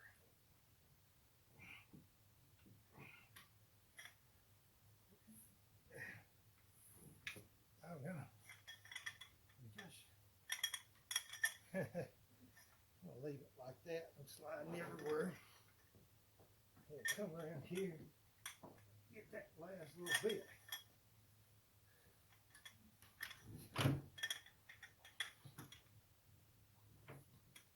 It's hard to make that last little bit right there. But we got it. Man, that's tough. That is a freaking tough torque. And that's the way you have to do it. All right, guys, I've kind of repositioned everything and got around here, hopefully where I can get some doggone leverage on this thing. That's a hard torque right there, man.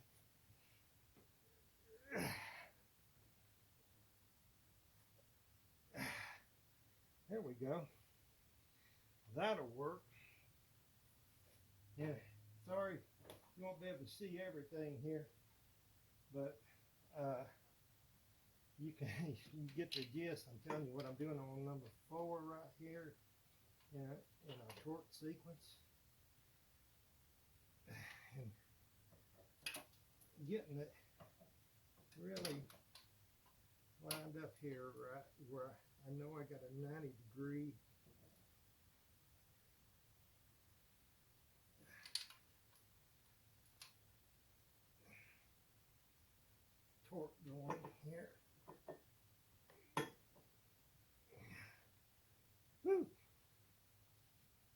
is tough, guys. Get over here, we get some leverage, and you might be able to do something. Okay, that was 4. Now we're coming back here to 5. 5. 1, 2, 3, 4, 5. It's down here. No, it's up on the top. So, let's just get it around here where we can look at it from here. 5 and then 6. So, this is why having that mark on that center bolt is a good idea. 5. And then 6. I don't know how. May have to do.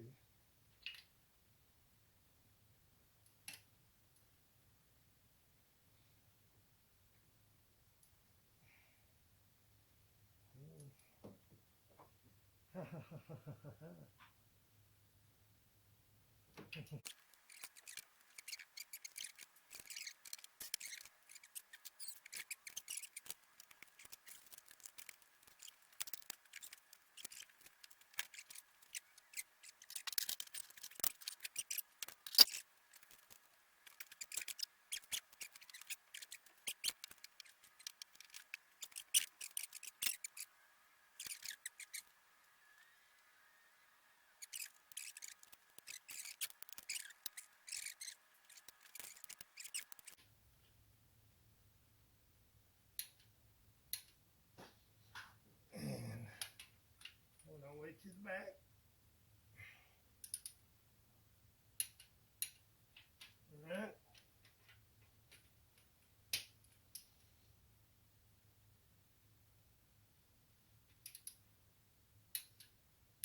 There we go. And that head is torqued on there, guys. Whew. It was a little rough going, but I think we've got her. I think we've got her torqued on this side, and that's going to be it for the night for me. I'm going to let it sit there like that. And when I come back, guys, we'll be putting the head on the other side. It's going to be the same thing. Be the same thing, so really no use in me videoing that, because it's going to be the exact same thing, exact same torque, exact same sequences. So probably when I come back, y'all will have the other head on there. Remember, you just got to clean all the surfaces really good. Double check your head gasket, make sure the side facing up toward the head itself says top, and make sure the left side goes on the driver's side and it's stamped for the right side on the other side. And and then doing your torque sequences. That 90-degree torque is tough, and I had some good wrenches and stuff for that, and I still had to use a cheater bar. That is a tough torque. So you get yourself in the position where you can really move things around. One thing I failed to mention, but I did it before we started videoing. Once you get your head set on there, before you start torquing, always make sure you don't have a little wire or something up under your head. Because boy, that sure would mess things up to torque that on there. And you got a wire stuck up under your head. Oh, that'd be terrible, ain't it? So anyway, till next time, guys, keep it American. Bye.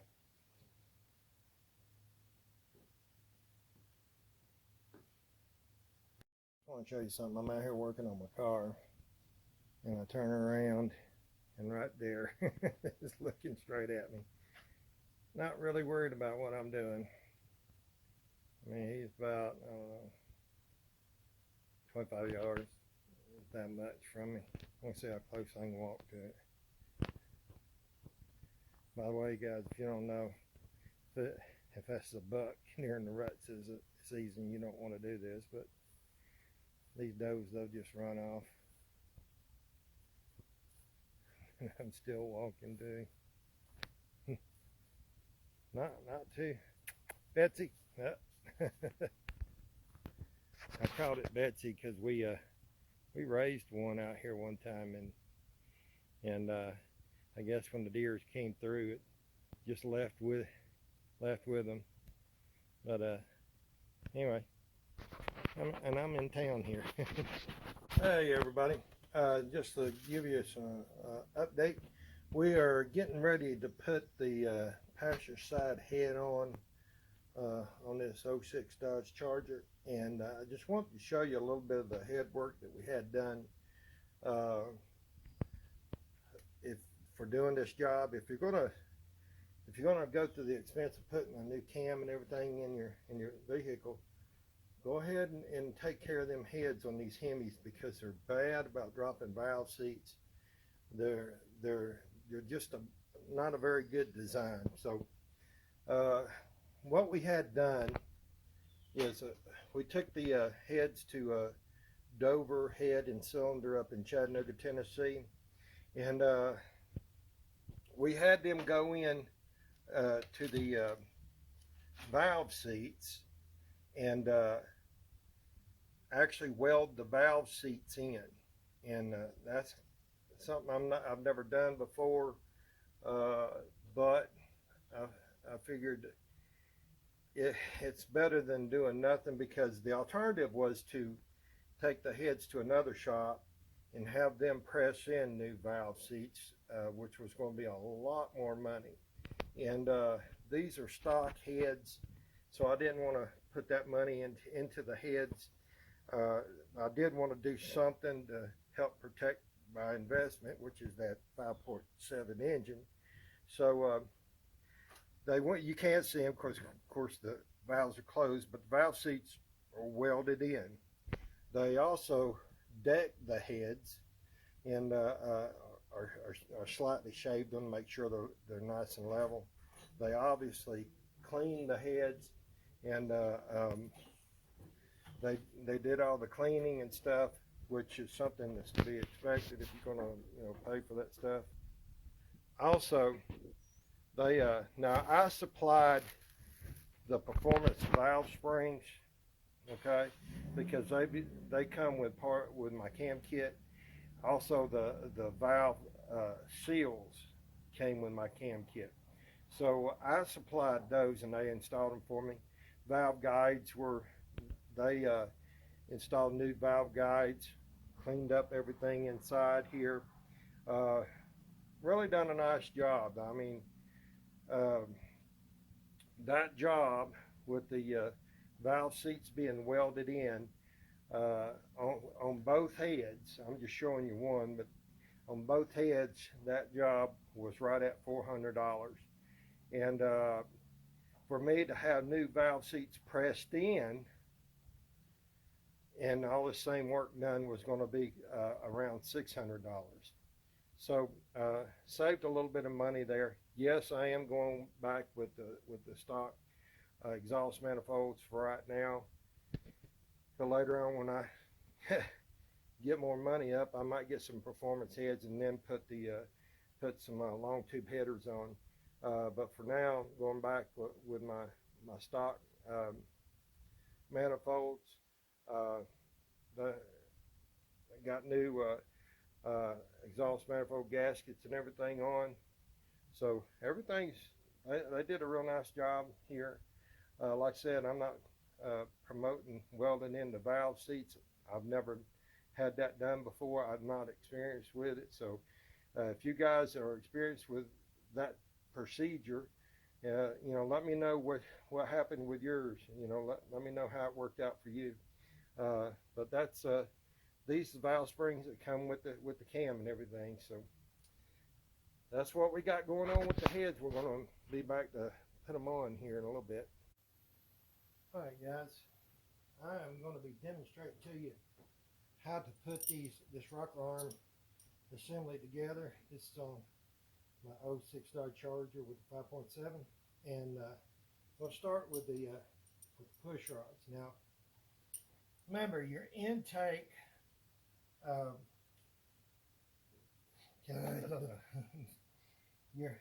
Your intake rail goes up here. Okay, your exhaust rail is down here. If you look at your head, you'll see where the push rods for the exhaust go right in right through here, and then just above you'll see where your intake push rods go. So we're going to be doing with the exhaust push rods, which are the longer ones. Now I've got reinforced ones or hardened push rods that I ordered with my kit. And what we want to do is we want to put just a little bit of assembly lube on the very end of the push rod, okay? And that'll help when you first start this thing up. And you want to, when you insert it into the hole, you want to make sure that thing, I kind of felt it right there.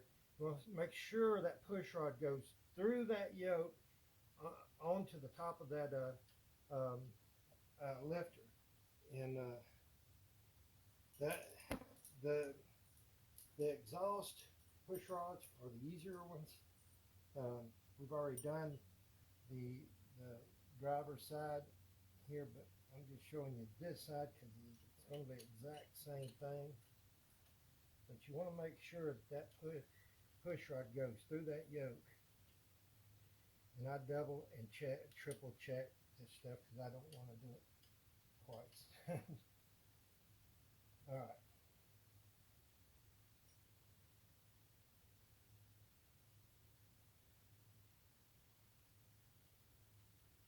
Now, if you're reusing your old push rods, you need to make sure that you're putting them back in the same place you took them out of. See that one had to push on it a little bit and it went in there. Normally you don't feel that snap, but that time it did.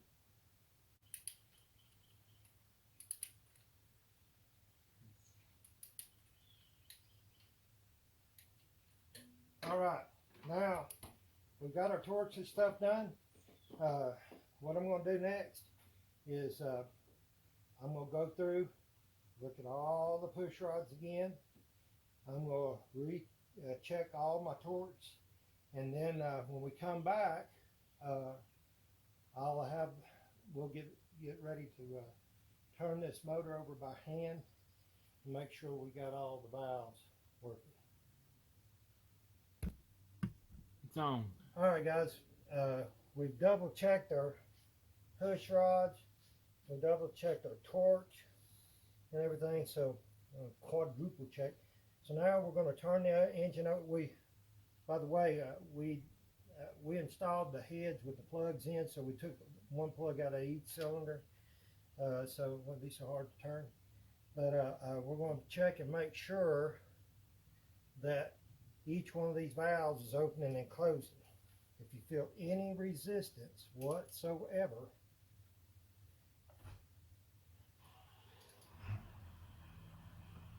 okay. CJ, would you mind turning this for me? So far I've only seen this one valve move. That's okay.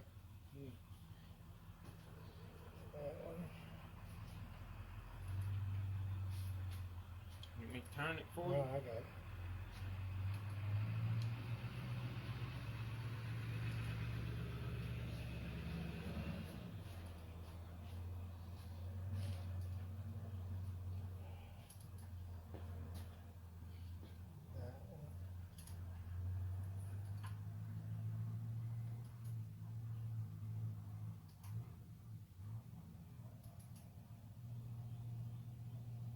This one.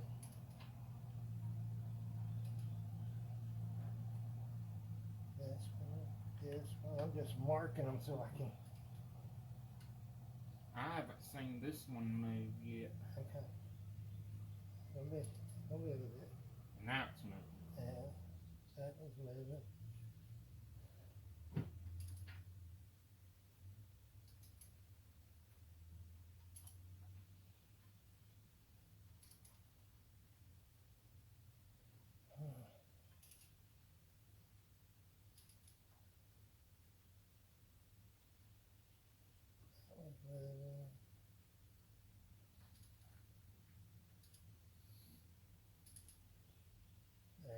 Well, kind of worrying about that.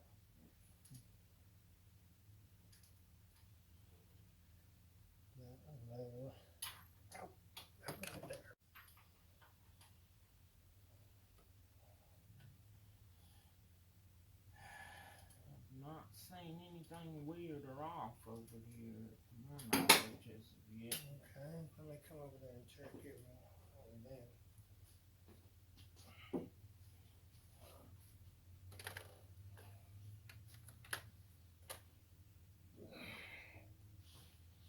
All right, so far all the valves on the other side are moving, and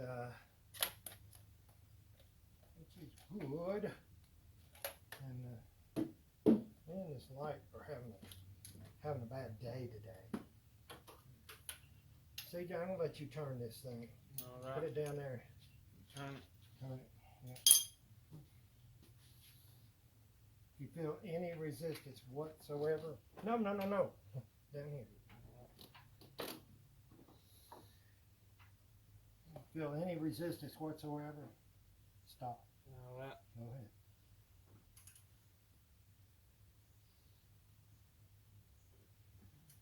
That one.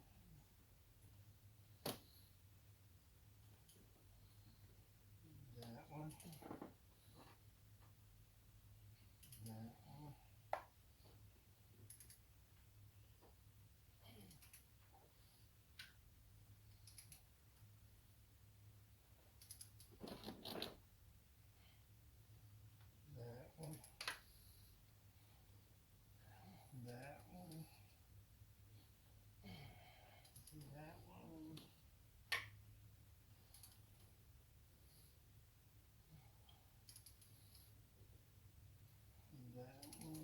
one.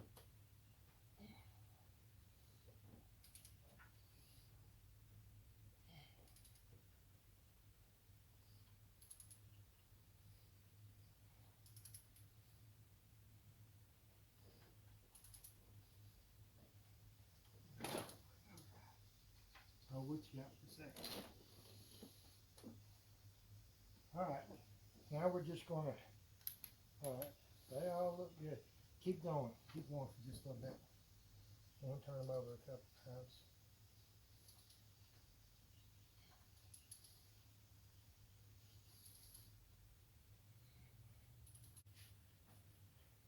All right, guys, we turned everything over. Everything's looking good. I'm gonna turn my whole motor over about 3 or 4 more times. Then recheck all the torques and everything. Recheck our push rods, and we should be good to go. All right, guys, we are getting ready to put our new oil pump on. This is a Melling high volume, not high pressure, but high volume oil pump. And well, I'm going with the high volume oil pump, which just means it's going to put more oil into the system, hopefully. And I'm going with that just because of the oiling problem that these 5.7s have. When you get this pump, it comes with a pressure spring already installed. Then it comes with a pressure spring to lessen the pressure or to increase the pressure. Called Melling, he said everybody always goes with the one that's already installed. That'll give you the correct oil pressure that you need. And we got a deer standing here about 15 feet away from us. Turn around there.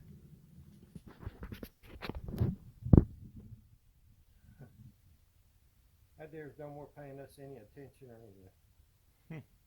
What about that? Hey deer. Hey deer. Look straight at it. Thank you. Anyway, so we went with the high volume oil pump, and you know, protect your investment. That's what I say. These engines are an investment. When you put parts in them, that's you increasing your investment. Okay, I've got a coat hanger wrapped around this thing just in the event that I drop it or something.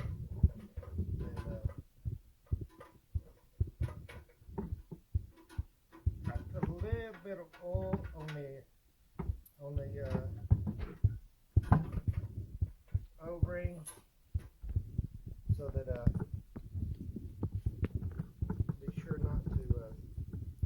line that O-ring up.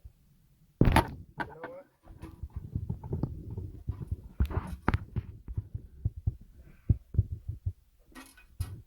You know what?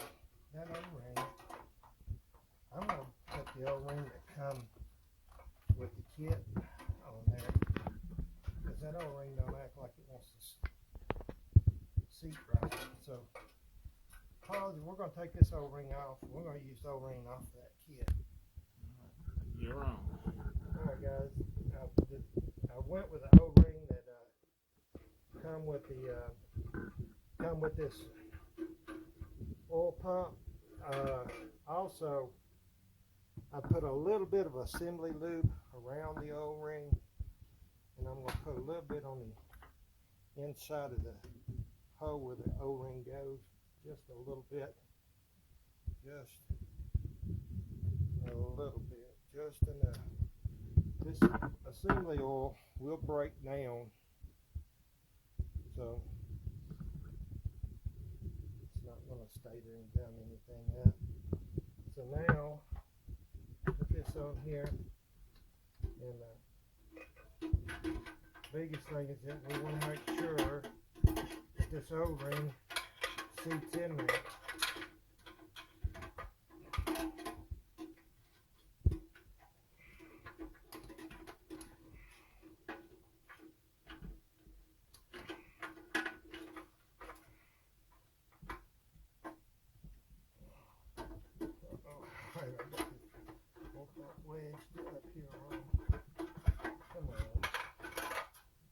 Come on, man.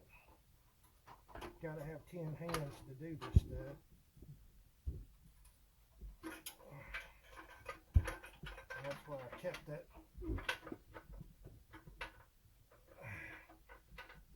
Okay, that looks like it's gonna slide on up on there good.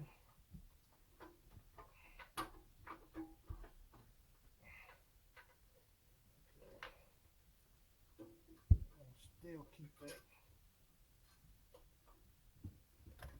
Need to get my hand in there and get this boat started, hopefully, without dropping it.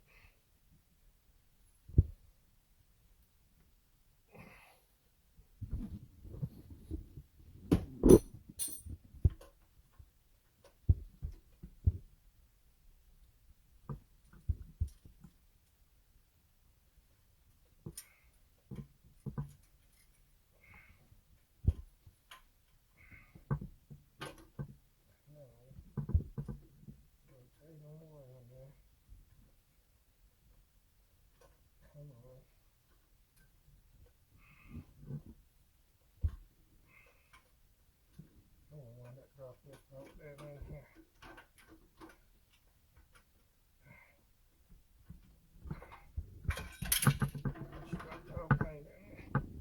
I just dropped the bolt down the oil pan.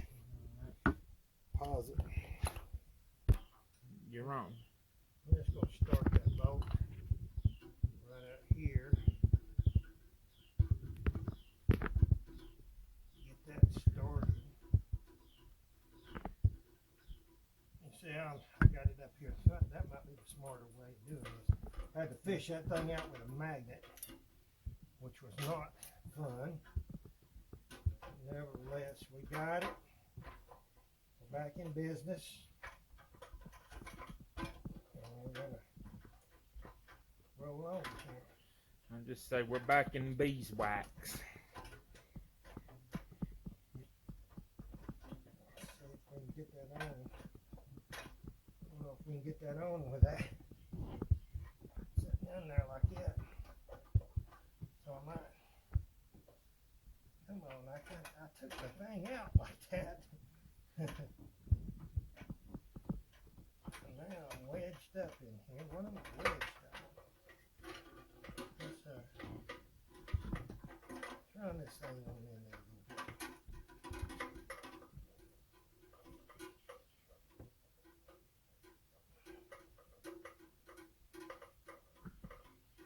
Right on in there just a little bit. Let's see how it does.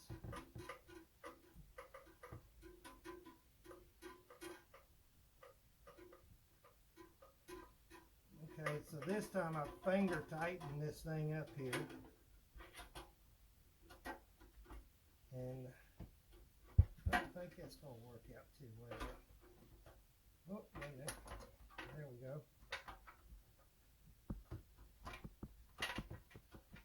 I don't know.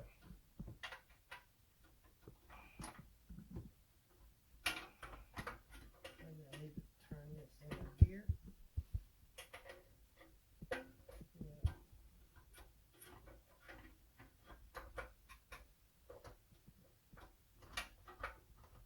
There it goes. There it went. All right. Ouch. So now we got on it. It's a 13 millimeter that tightens up that bolt. So we're going to go ahead and tighten it real quick. Wipe the sweat off. It's 91 degrees out here with a 51 humidity of 51%. Yeah. So it is a little bit on the warm side. So I'm going to turn this around here and let's get that old pickup arm tightened up on here. All right. This is a 13 millimeter or half inch, whichever one you want to use. They'll both work. And I'm just going to be tightening it to feel, you know, where I could get a, I don't have any of those little special pieces for a torque wrench.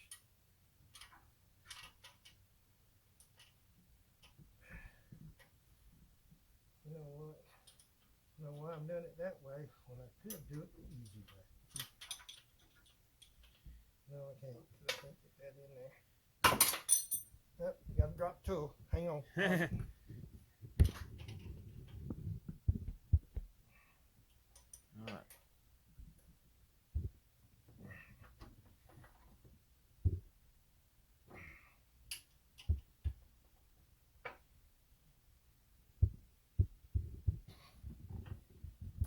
All right. Like I said, I was just tightening that to feel.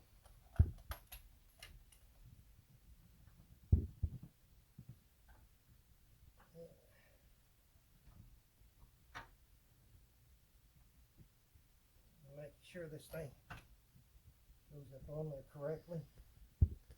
No gaps. But I have a freaking gap.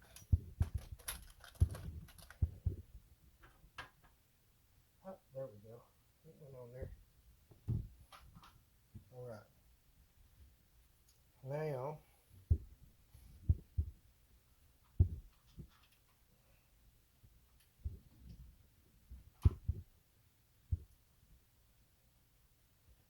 hopefully we don't drop any of these bolts down in the oil pan. That sucked. That really sucked, man.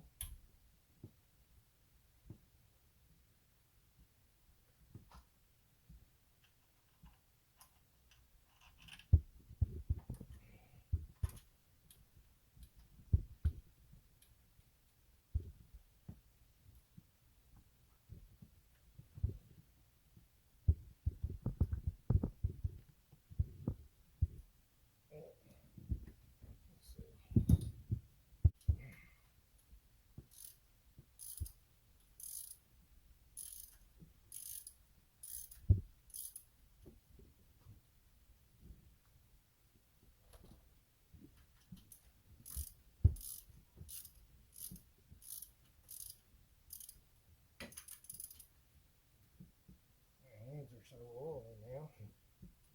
It's hard to get a grip on these bolts.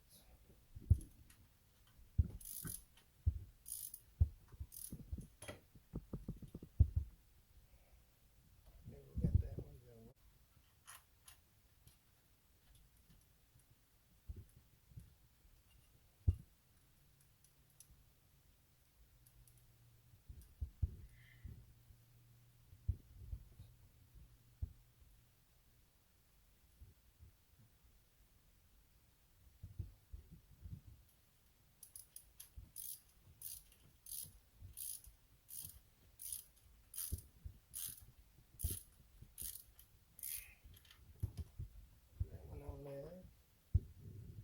Now, even though I'm using this ratchet, guys, this is actually going finger tight.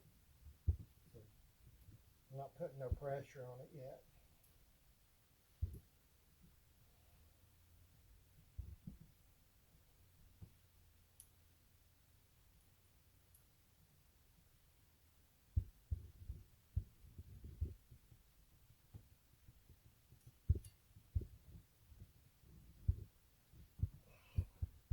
All right.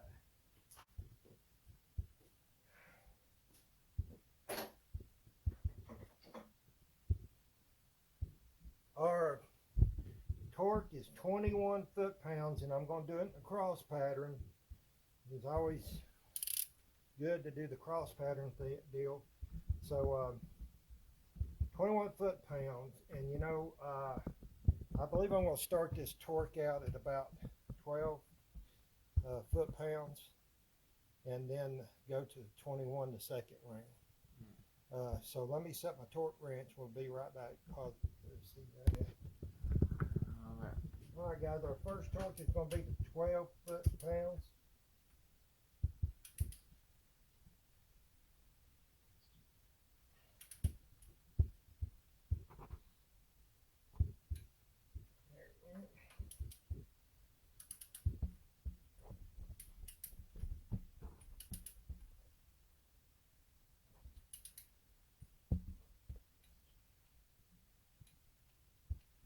Right there.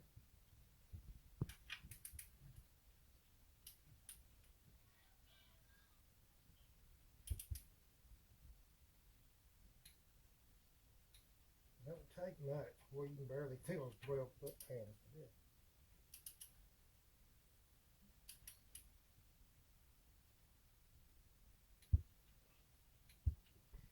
All right, that's 12 foot-pounds. Pause it, CJ. You are on. All right, guys. Now we're going to 21 foot-pounds in a cross pattern.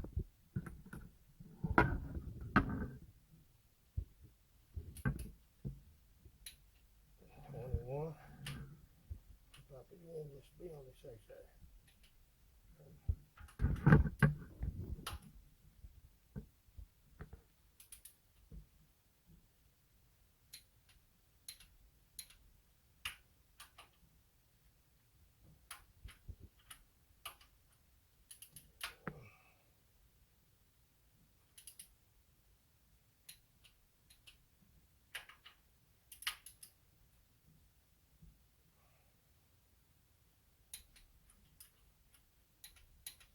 All right. There she is. She's on there.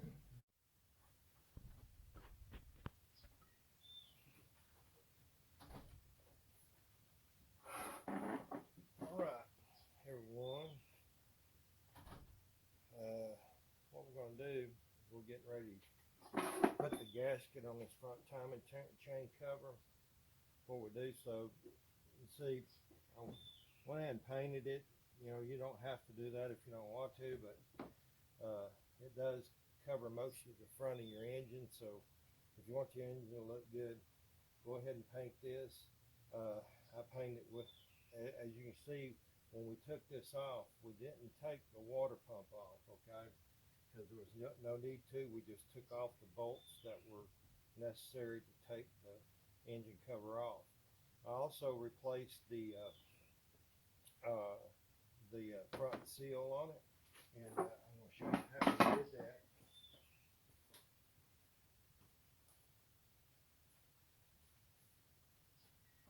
And what we did was this was a timing chain or timing seal from Tompkin. And we actually just took and put a little bit of oil around the outside of the seal, just a little bit on the inside of the timing chain cover here.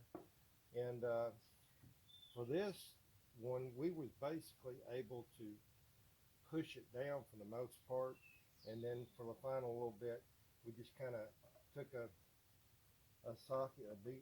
If you got one that just fits inside that hole, it's great. But this is the biggest one I had, so just kind of gently tapped it around, and as we gently tapped it as we moved the socket around the seal so that we didn't cock the seal sideways.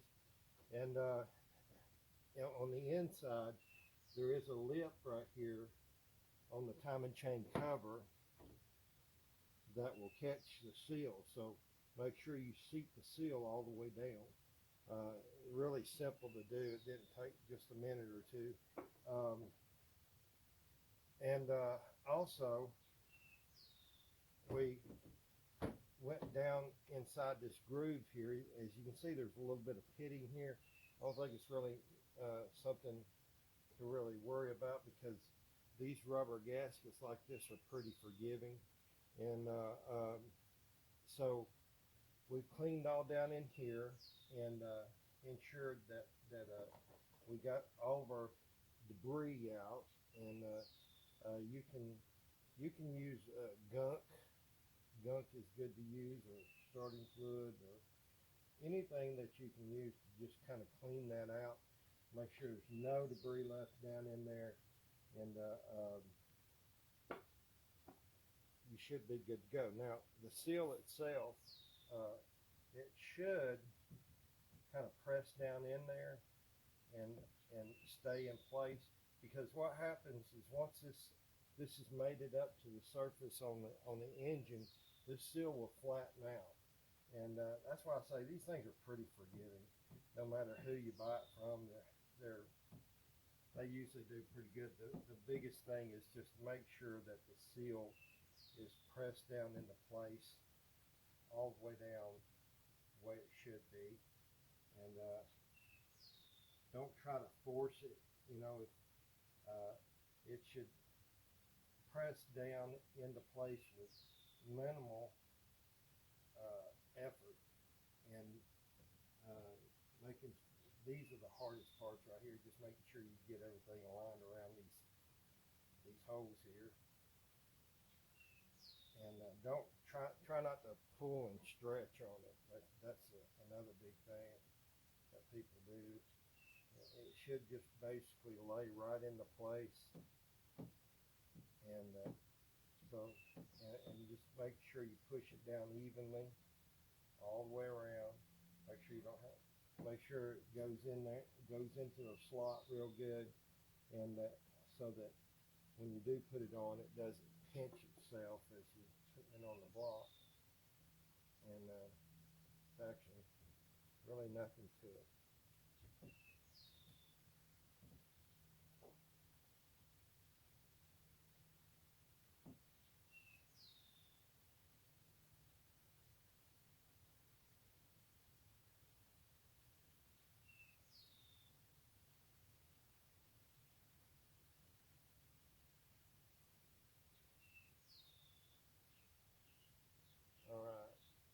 As I said before, I bought this cam as a kit from Modern Muscle Extreme.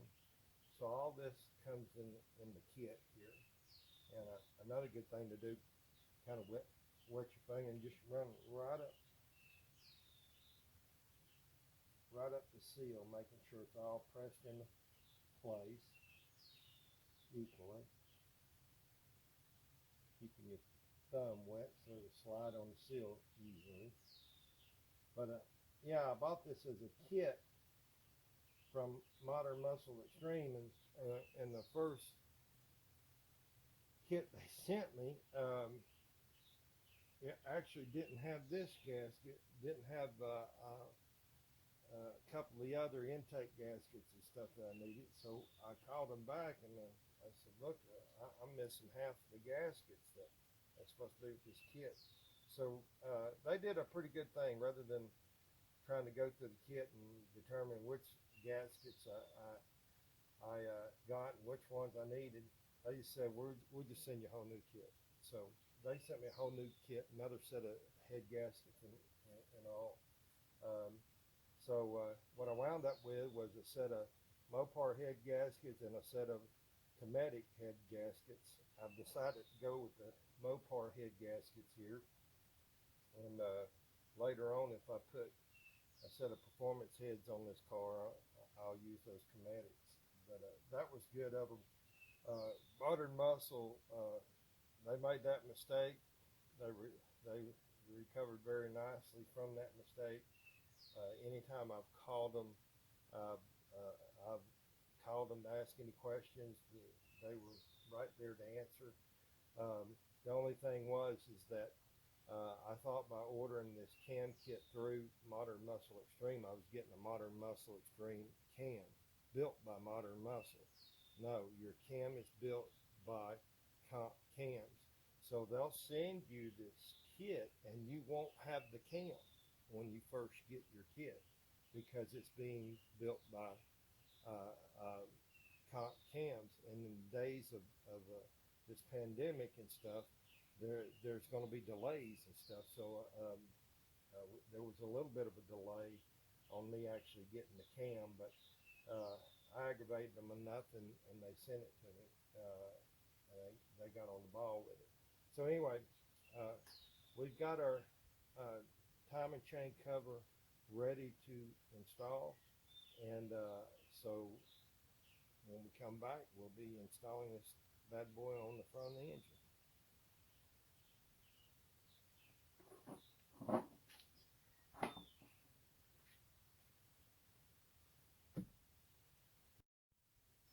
Alright guys, we're getting ready to put this timing chain cover on, and but before we do that, we got to get us some of our I'm using ultra black gasket maker, and what we got to do is go down here to the base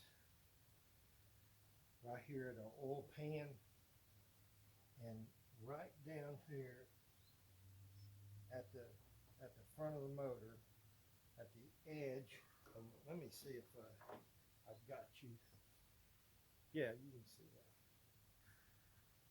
Right down here, we got to run us a bead right along the front of the motor right here, and right down there between at the corner of the oil pan and the motor, and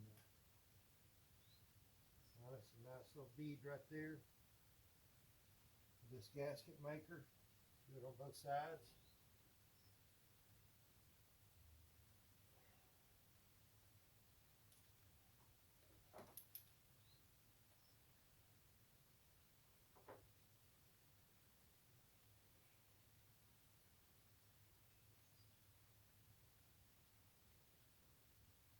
All right. Now to bring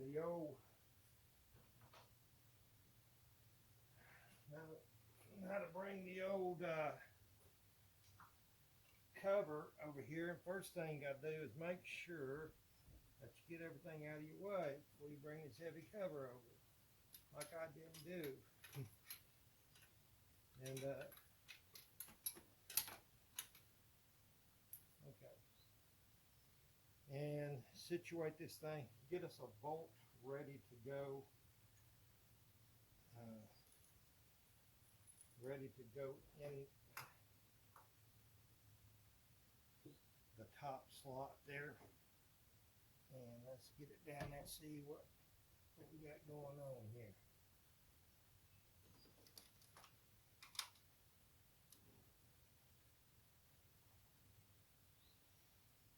It should fit up fairly easily,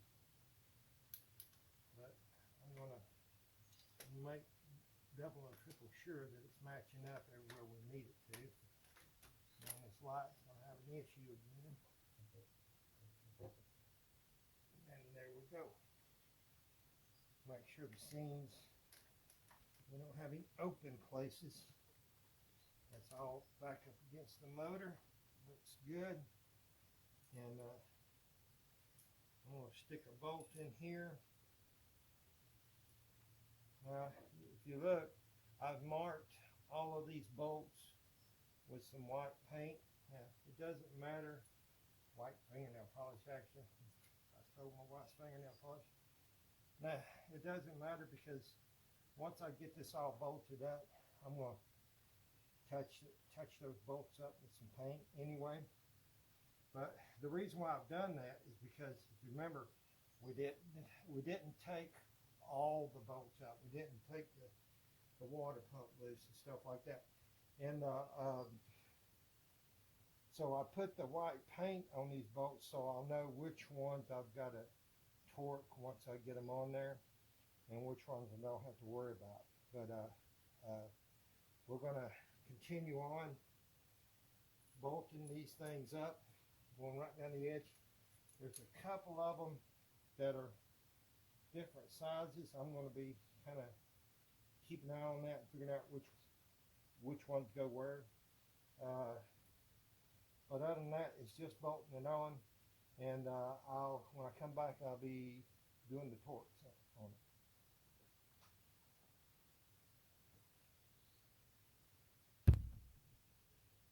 All right, guys, we're back.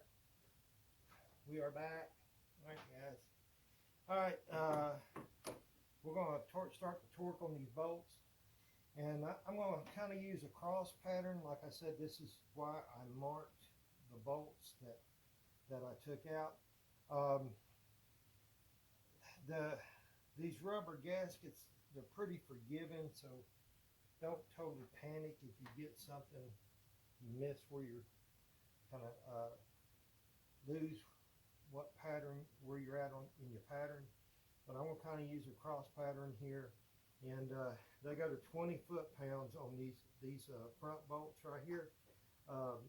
This stud, I'm just going to wait till last. I'm going to tighten it down to feel. Just be careful not to tighten too tight. Your oil pan bolts that you got, I think it's 5 oil pan bolts that bolt up from the bottom. They go at 105 inch-pounds. So if you want to know what the foot-pound is on that, just divide 105 by 12, and you'll come out to the foot-pound. I've got a inch-pound torque ratchet, so I'm just going to use that. But we're going to 20 pounds. I'm just going to do it all at one time. I'm going to do 2 steps on it.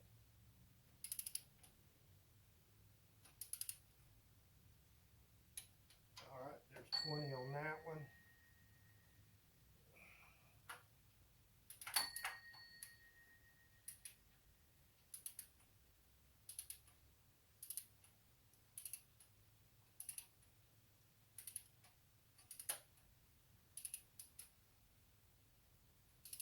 And you can see I only finger tighten these things to start with, so tighten that one on down a little bit.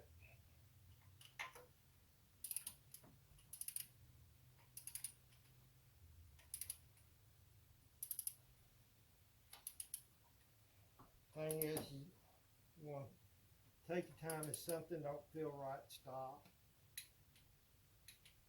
Alright, and there's a lot of hidden bolts here, so I'm going to go to this one right here.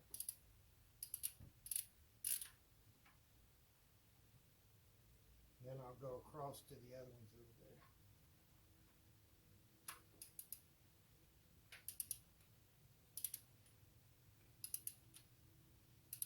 And as you're doing this, that rubber gasket's going to mash up against the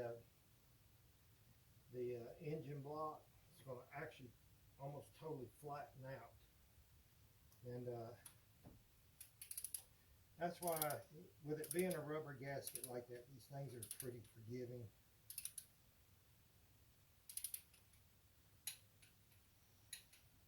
Okay, we got that one.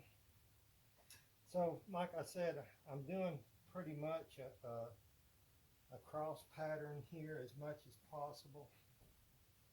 And I'll go to this one right here.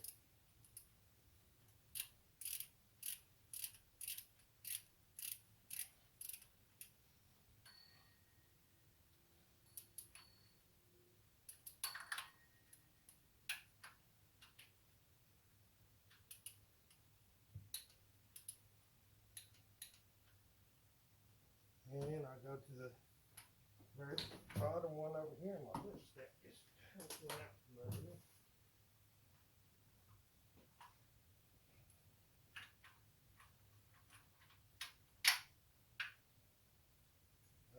hidden bolt right here, I know. Right there it is. I'll go ahead and get that one.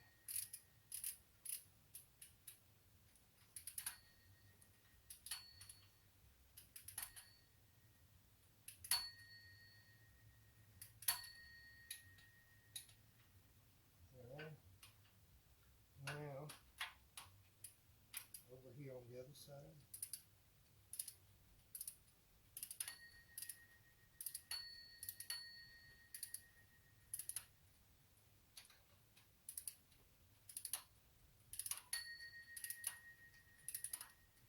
Some of these bolt holes are going to be a little bit tight because I did paint this thing.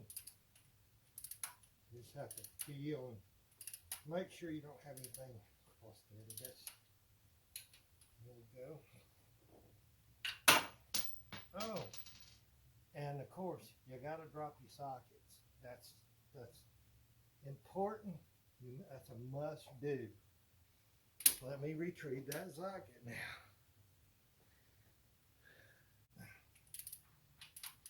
Check that one. Double check this one. It's good. And that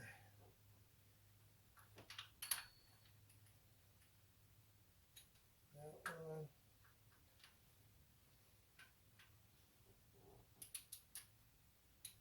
That one. And I think I pretty much got them all. I think I pretty much got them all torqued, but what I will be doing is going back around, double checking these torques right here and make sure I haven't missed a bolt, and do that right now while I'm even talking here. All these little hidden bolts are just a pain in the butt, but yes, they're necessary. I'm just going around. I know I'm going in a circle right now, but I'm just going around and testing, making sure that I haven't missed a bolt.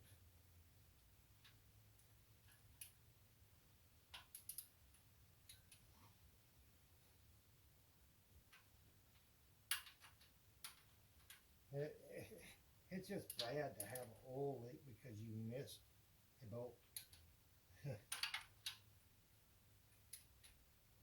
Or something worse, because anytime you're torquing something, you want to double and sometimes triple check them.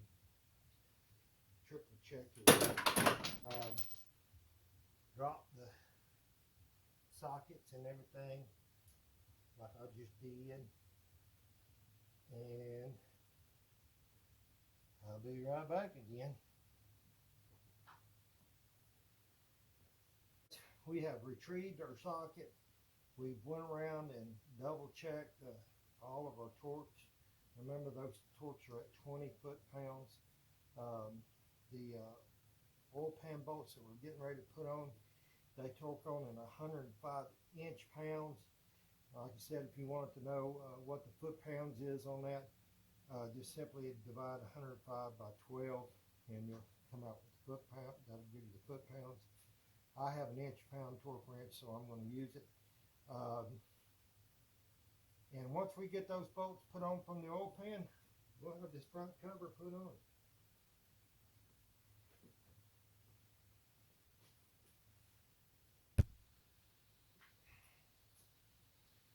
Okay guys, we've got all of our bolts for the timing chain cover on, and so now we're ready to work on this harmonic balancer. Now, to do the harmonic balancer, you rent a tool. This is kind of what it's going to look like, but it's going to come. You can rent these from AutoZone. I rented this for 60 bucks. Of course, you get your money back. It's going to come in a case like this. This is the particular one that I need, okay? And it's going to help me pull that or press that harmonic balancer back on. Now, to do this, I've got to have a bigger socket to go on, and I'll show you how it sets up in just a second. All right, this is the way we're going to set up this my tool for this harmonic balancer. I got a pretty large socket that fits the inside diameter of this right here, and we'll put our tool down through here, right? And I'm going to have to use a pair of vice grips so people don't hate on me in the comment section, because I tend to let people borrow my crescent wrenches and they don't bring them back. So what we're going to do is we're going to thread this all the way in. Thread it all the way in until it stops. Make sure this is up out of the way. You're going to thread this all the way into your crank till it stops. Then we're going to slide our harmonic balancer up into place with the socket, and then snug it down by hand like this, and then hopefully I can use these vice grips. We're going to start pressing this harmonic balancer on. Now it should go on all the way until the engine starts turning. I've got all the plugs back in, so there's compression on the engine, so the engine's going to kind of help me. But it should go. It shouldn't have any problem until the harmonic balancer bottoms out, and then the engine will start trying to turn. So let's just see how it goes. Oh, wait a minute. First thing we're going to do also is I'm very lightly, when we put this harmonic balancer on, I'm very lightly going to take some oil and put right around here. That way it doesn't bind on the on my front seal. And I may just take a very little bit of WD-40 and kind of smear it inside here just a little bit. I don't know, I may not, but just, I don't know, we'll see. Just to help it slide up on there a little bit more. WD-40 is not really going to lubricate it so much that it slides on the crank, but that's what we got going on now, guys. That's what we're going to be doing.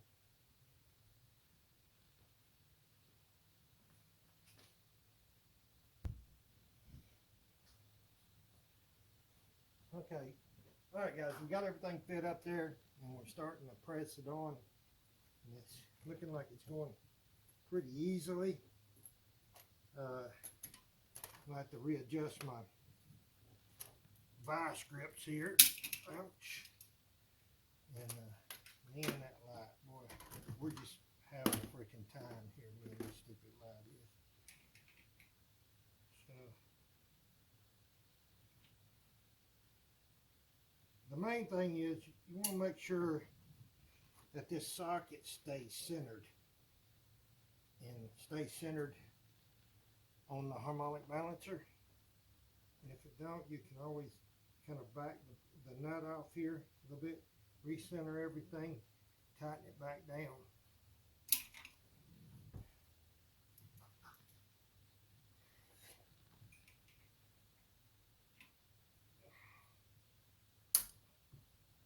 And it's turning fairly easy.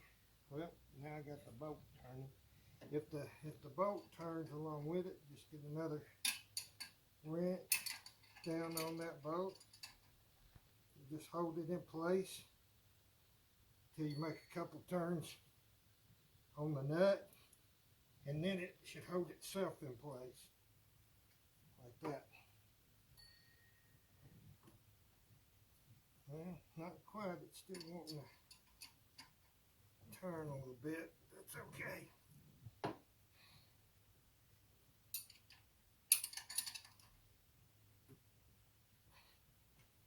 We're slowly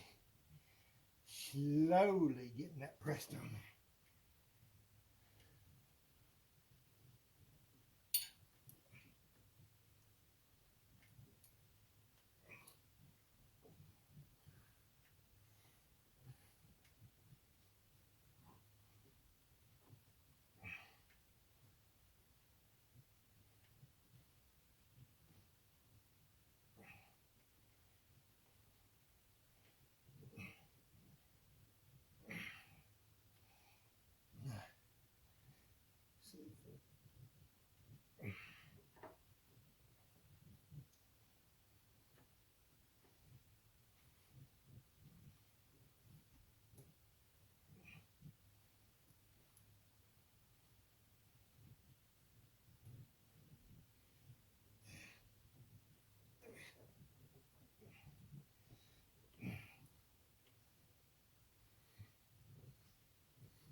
Whew.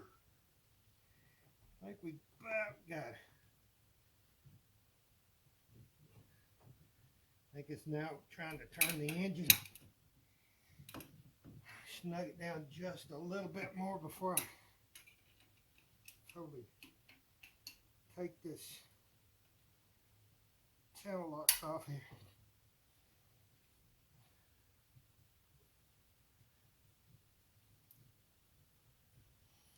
Okay. That all looks good, man. We're turning the engine now.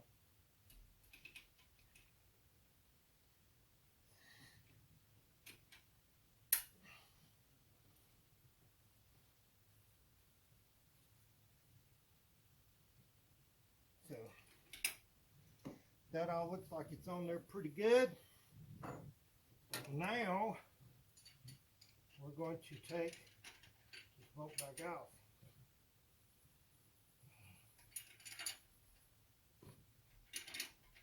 Where does it come off?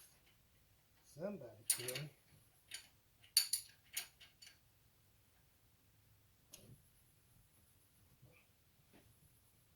There we go. Wow. Let's see what we can do now. It looks like it's all the way on there.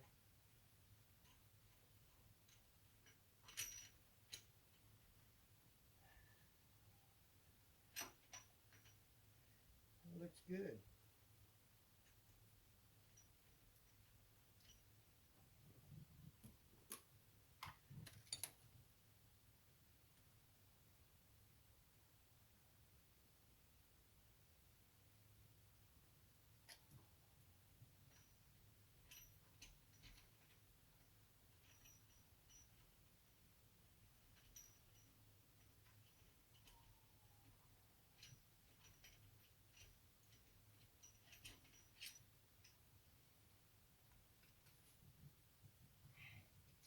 And that, my friends, is how you press on a harmonic balancer. Of course, now when we torque our crank bolt on, the crank bolt is what actually holds your harmonic balancer in place.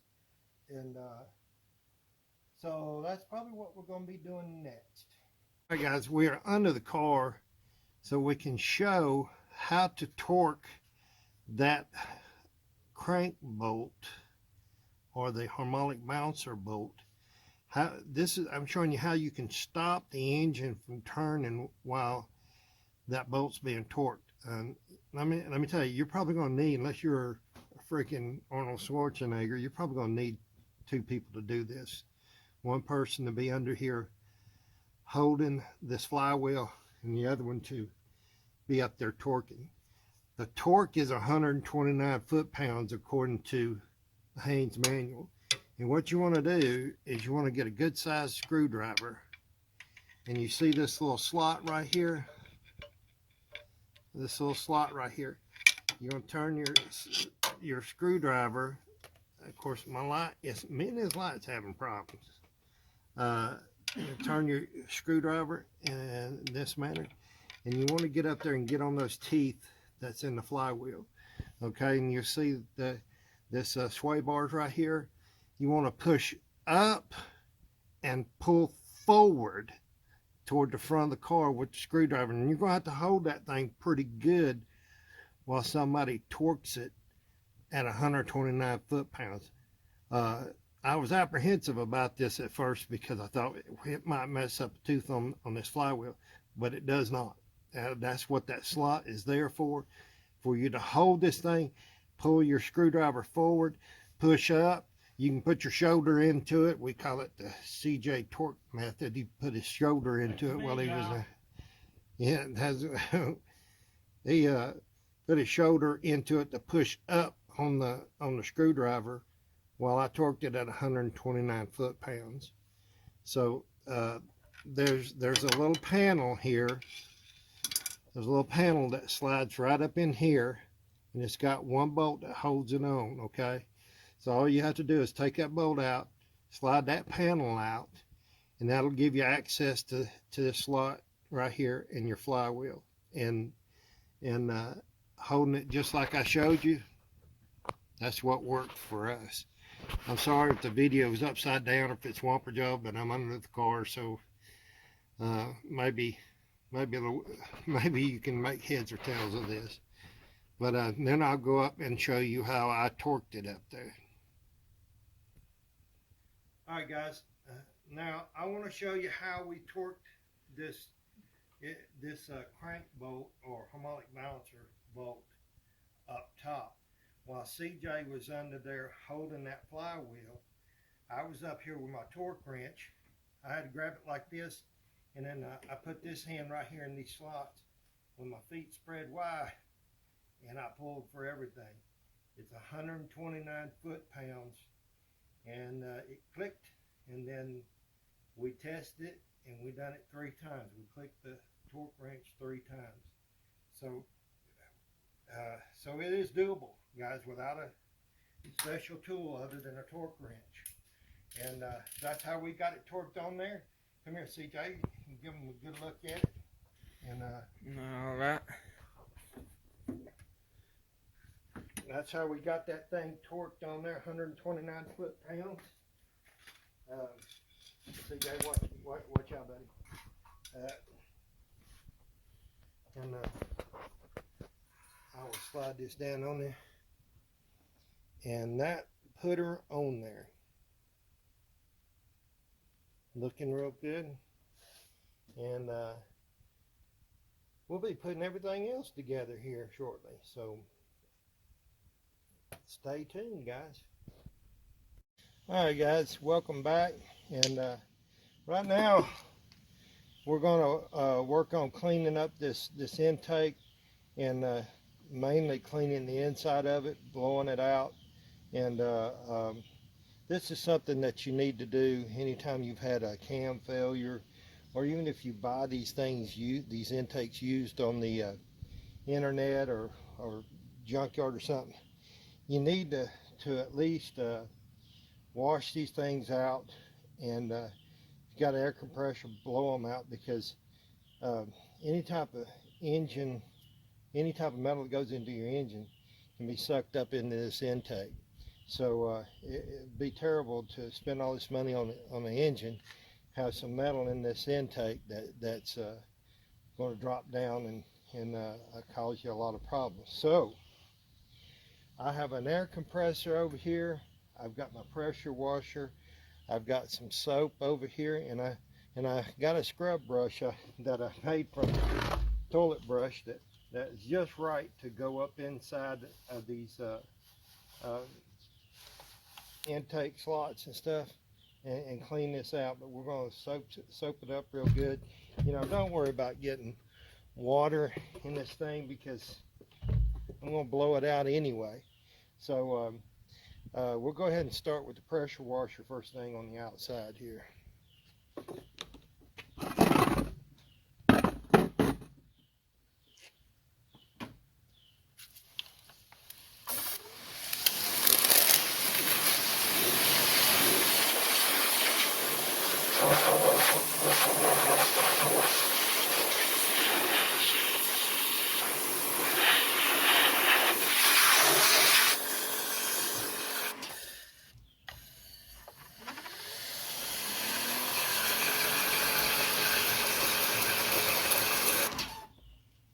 That grime washing, see if, I don't know if you can see it or not, but there's a bunch of grime washing right down.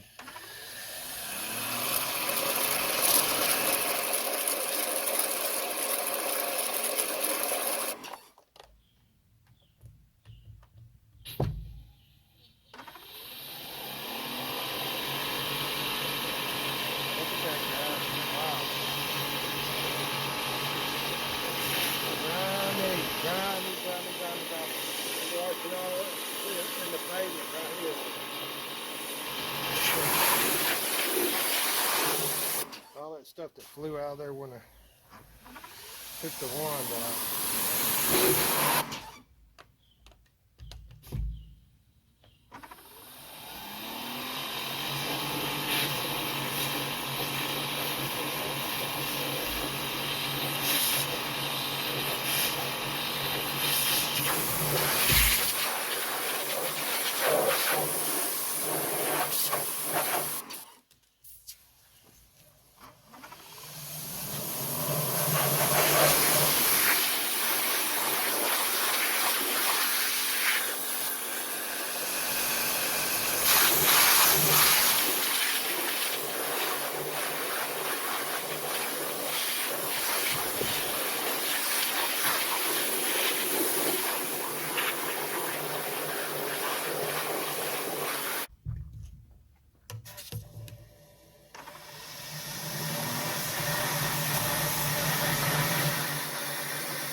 Looks like we got our camera a little wet.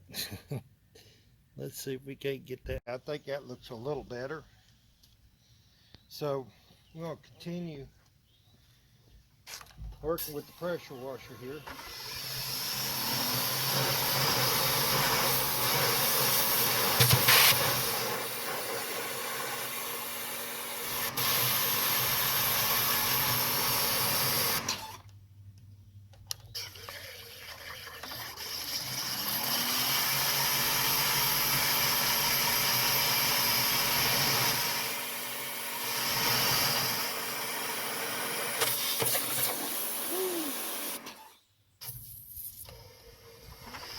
I'm going to use my scrub brush.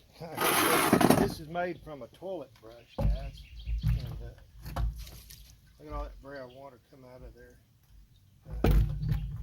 Good thing I don't see any big chunks of metal or anything, but a lot of gunk come out of it from this other end here a while ago. So I'm just going to take my scrub brush. It's just right for doing this. Run it down in there as far as I can go with it.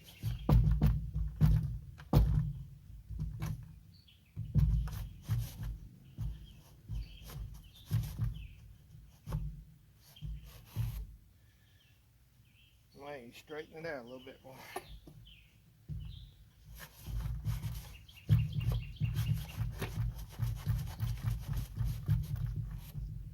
Look how dirty that scrub brush is.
See what we got.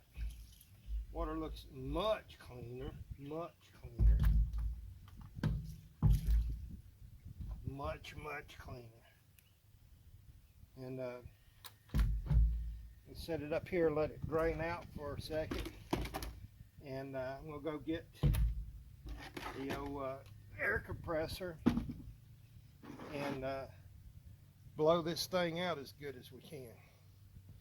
I'll be right back. Alright guys, now we have our air compressor out here. Don't make fun of my white legs. Hey, I've been working on this car forever. So we're going to blow it out as good as possible. It's going to wind up sitting overnight. I might go ahead and paint it here tonight, and then it's going to wind up sitting overnight and drying out and stuff. So this is you really need to do this if you're putting a used intake on your car, or if you've suffered the valve seat problem with these cars have, or the cam and lifter issue, because you really need to clean this intake out, because it will suck metal debris up in this intake, and there would be nothing worse than to spend the kind of money you got to spend to make those repairs and then put this intake on there and mess your car up. All right guys, what I'm going to do is I'm going to finish blowing this thing out here. You basically seen everything. I've got new gaskets to go with the throttle body and for the bottom of the intake here, and I'm going to be putting all them on, but I'm going to blow it out and paint it first, and then next time you see this thing, I'll be putting it on that 5.7. So we'll be back later. Alright guys, welcome back.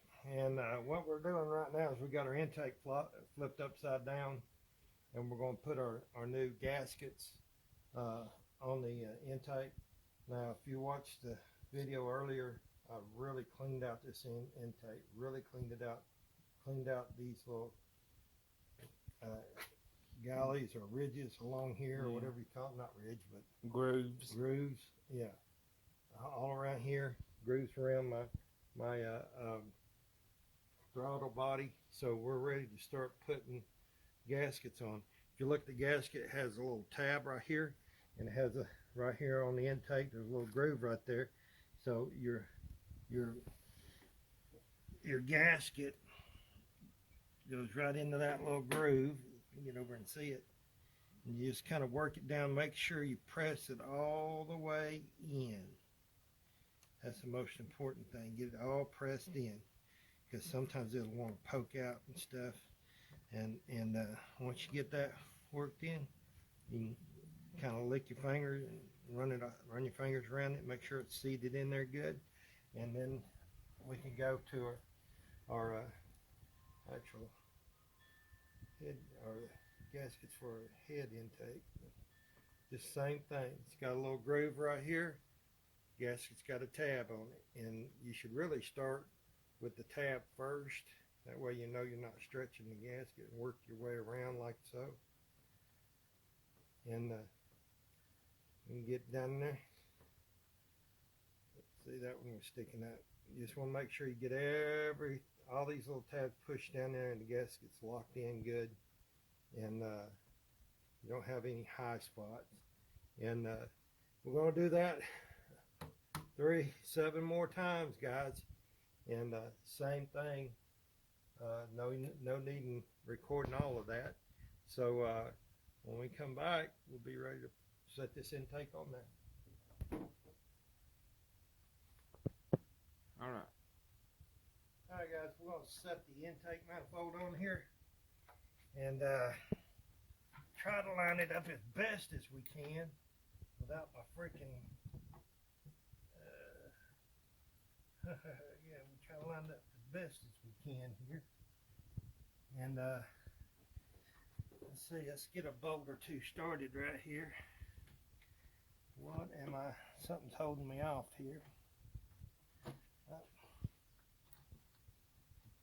Alright. those started a little bit. We'll have to shift this thing.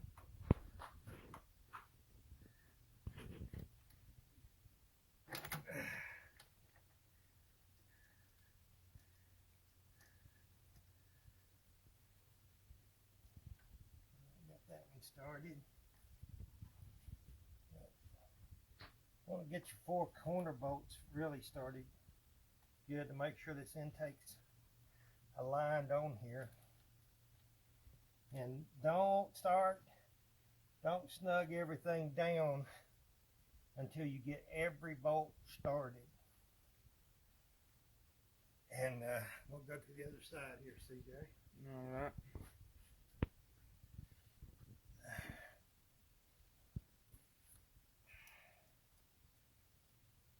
Usually though, if you get 2 of them started on one side, you'll be okay, but just to be on the safe side, it's good to get all of them started.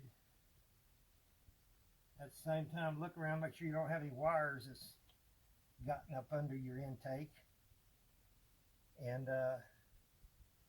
then you tighten them down to 105 inch-pounds, guys. 105 inch-pounds.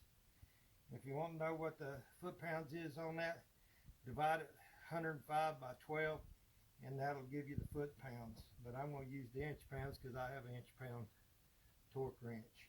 But then, don't forget, you got these plug-ins in the back here that you got to get them on there. Plug in your fuel lines, and you got this hose right here that you got to plug in. And then the intake will be on there, and then we'll when we come back, we'll be putting the carburetor on. You're on. All right, guys, we're going to throw our throttle body on there. We kind of painted this. I'm going to touch up the paint on it a little bit. Anyway, just aligning on your studs right here. You got 2 alignment studs right there. Boom, you'll feel it when it goes on. I said you'll feel it when it goes on. When it does, we'll throw a screw in. These are going to go to 105 inch-pounds. Again, if you want to know what the foot-pounds is, divide it by 12, and that'll give you the foot-pounds. Put that bad boy on. We get 2 of them on here, and guess it'll be just as easy to put this bottom one in right now. Get my hand turned around. 105 inch-pounds, guys, and I do believe that's a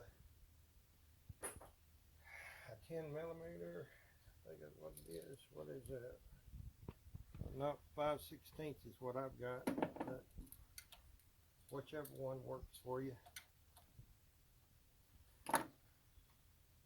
Ours gonna be a little bit on the tight side because we got some paint in there, but we'll get her taken care of here. And put the other 2 bolts in, tighten them down to 105 inch-pounds, guys, and the throttle body's on. Don't forget to make your electrical connections right here. And biggest thing is make sure you don't cross thread anything. So we'll be back momentarily. You're on. Alright, guys, what we're doing now is we're getting ready to go ahead and put this oil filter on before we do anything else. And I'm priming up the oil filter, and you'll see how it kind of drains down there. You can kind of tap it around just a little bit like this to hurry it up, and just pouring a little bit, letting it drain.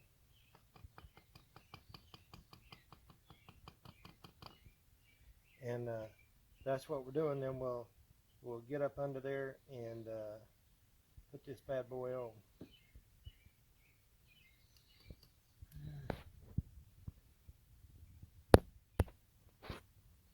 Alright, guys, we're prepping these valve covers to get them in there, get them put on. And you want to make sure you clean down in these grooves right here before you put your new gaskets on. This is a little bit built up right there, but it ain't gonna hurt nothing. I ain't worried about it. Just kind of do it like that. It's really easy. For the most part, these rubber gaskets, they're going to come off in one piece unless yours is really, really bad. These actually had not been on this car too long. So just working a rag and a screwdriver right around here like that. And if you got some starter fluid or some, if you need it, you know, and you got some starter fluid or some carburetor choke cleaner, you can spray on there and get any debris out. Now also you want to go along the edge of the valve cover right here, and just be sure there's no trash left up in there, and it's working around the bolt holes like this, and visually looking down in there real good, because you know what, I hate an oil leak. I hate oil leaks, and it just, you know, especially on your valve covers where the oil's going to drip down on the exhaust manifold and you're going to smell it in the car. It just makes your car seem like a piece of junk. Kind of like you can have a Bentley, you can have a Bentley, and if it's got an exhaust leak, it sounds like a piece of crap, you know. So, you know, taking this little extra care to make sure you're not going to have any exhaust leaks, it's well worth it. And so we're going to clean both valve covers off like this. Like I said, there's a little bit of buildup there. There's nothing loose, it's right there, so I'm not going to worry about it. Any car that's got a little bit of mileage on it, it's going to have that. You can clean it off, it ain't no problem, but I didn't do it, and I'm not going to worry about it. And you want to make sure that your surface here on the top is clean of any debris. And I believe that one's ready to go. And so we're going to do the same thing to the other valve cover. Oh, wait a minute. Let's just go ahead and show you how to put these valve cover gaskets on. You know, I hate when these things that you get them and they're all tangled up and stuff. But the main thing is you don't want to stretch these gaskets, and it's really easy to do, but just find you one of these bolt holes, and once you get it started in there, well, if they gave me the right ones, I don't even know if they gave me the right ones here. Let's see. These things are awfully thick.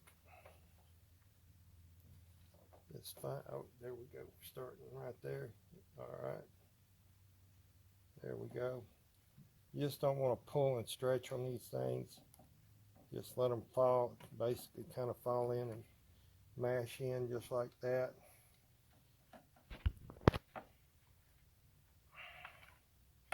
Make sure you don't twist it.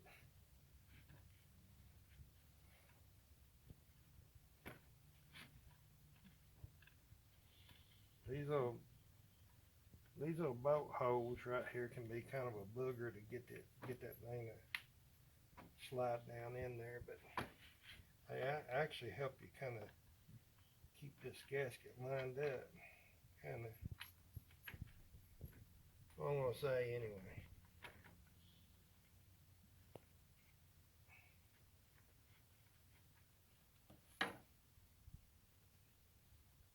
You notice I'm not pulling on the gasket. I'm just basically letting it fall into place. And you want to make sure, you want to watch for areas like this right here where the gasket is kind of rolled off inward. And you press it right back in just like that. And that's the main thing you got to look for. So that when you seat this gasket on the seat this valve cover on the motor, this gasket's not rolled inward and kinking itself. So we got this one here. We're gonna get this gasket on right here. See, it's gonna be kind of a booger right here. Look at that, it's gonna pop right back out. So we got a little bit of the issue going right here. But if we could ever get one part of it going in here, it'll more than likely go itself. That little booger just don't want to stay down in there. There we go. We got her to stay there. And now this is gonna pop out. That's why it's good to go back over this stuff and keep checking it. Double check it, triple check it, whatever you got to do. Check your work so that you don't have to do it a second time. Measure twice, cut once. Yeah, so to speak. Alright, now we got that gasket on. Now I'm going to show you how to do, I'm going to show you these right here. Same principle, guys. This going around your plug hose right here, and then once you get it started somewhere, it'll go fairly easily, but getting it started sometimes is the problem. You can see there's a tapered side that goes in there. Alright, and just double checking your work, and that's the way you put the gaskets on these things. And so we're going to go ahead and finish this one up. We're going to go ahead and do the passenger side one, and then when we come back, we'll be putting these bad boys on. Alright guys, we are back. We're putting this driver's side valve cover on. You want to do this very gently without disturbing that gasket as much as possible. And we're going to get a couple of these bolts started. Mind you, don't snug anything down until you get all your bolts in. And got those going so I can let go of this thing now. And once we get them all started, we'll snug them down. And these go down to 70 inch-pounds is the final torque on these things. And but I always like to go half, so 70 inch-pounds. I'm sorry, 70 inch-pounds. Did I say foot-pounds or inch-pounds? I think you said foot-pounds. But it's 70 inch-pounds, guys. 70 inch-pounds. And we'll get these things started in here. And what I like to do is I like to go the first round about half the torque. So I'm going to be going to 30 inch-pounds or 35 inch-pounds with this. And then we'll take it and we're going to work from the middle out. 1, 2, 3, 4, 5, 6, 7, 8, 9, 10. Just using the X pattern, and you can't go wrong, guys. The bad thing about these things is if you get this doggone if you get something wrong on here and you got an oil leak, it just leaks down on your exhaust manifold, and it's just really a pain in the butt, actually. And I'm not putting the heat shields back on this thing because they just eat up, so I gotta make sure I don't have nothing that's gonna leak down on that exhaust manifold.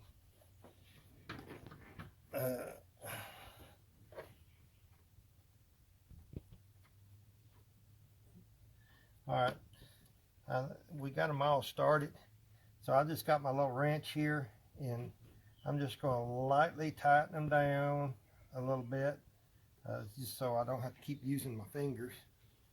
I might just use my extension in my socket here.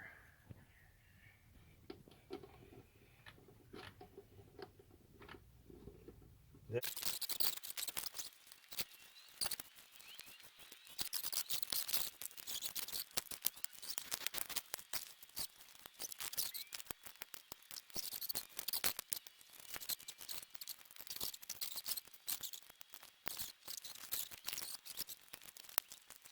guys saw the pattern that we used. First, second, third, fourth, fifth, sixth, seventh, eighth, ninth, 10th. And so our next round, we're going to go from 35 inch-pounds all the way up to 70 inch-pounds on this. We're going to do the same technique on the passenger side over there. Some people say it's a little bit more difficult to put that passenger side valve cover on, but for us it's not going to be, because we got everything moved out of the way. So there's no use in keeping up with all that. We're going to do the same thing. We're going to put on our plug, blah blah blah blah blah. Well, anyway, we're going to put on our plug boots and stuff, and I'm just going to tighten them down to feel, but do the same thing on both sides, guys, and there's no reason for us to film it, or video it. So we'll be back shortly. All right, guys, we're here, and the car's got about 1,000 miles on it since we did the cam swap in it. We did put a milling oil pump and timing chain and gears on it. Did MDS delete. Did some head work on it. Put reinforced push rods and everything. Performance beehive springs on it, and it's been doing real good. We're going to start it up here in a minute, and we're going to let you hear it, and let you hear that exhaust too, because even though it's a stock exhaust, putting that cam in it sure makes a difference. All right, there she is, guys. 1,000 miles later, still humming along quiet as she could be. Really has a good sound to it. We did the Diablo 93 octane tune on it so far right now, and I did some idle adjustments on it for the cam. Haven't put the proper tune on it yet because I wanted to wait, go through the break-in period, but that's what she's sounding like now, man. And you talk about putting some pep in it. Cam put some real good pep in this thing, and it sounds fantastic also. So we'll go around here to the back. You can hear this from all sides here. We'll go around here to the back and let you hear the exhaust on it. All right, we're back around here at the back, guys. And this thing has a real nice kind of deep throaty sound to it. Now the cam we used, because this is a daily driver, I didn't use a big choppy cam, but it sure makes a difference in the sound. It makes a difference in how the car goes down the road. You hit that passing gear, it goes. And just a nice sound to it. Wow. We've really enjoyed it.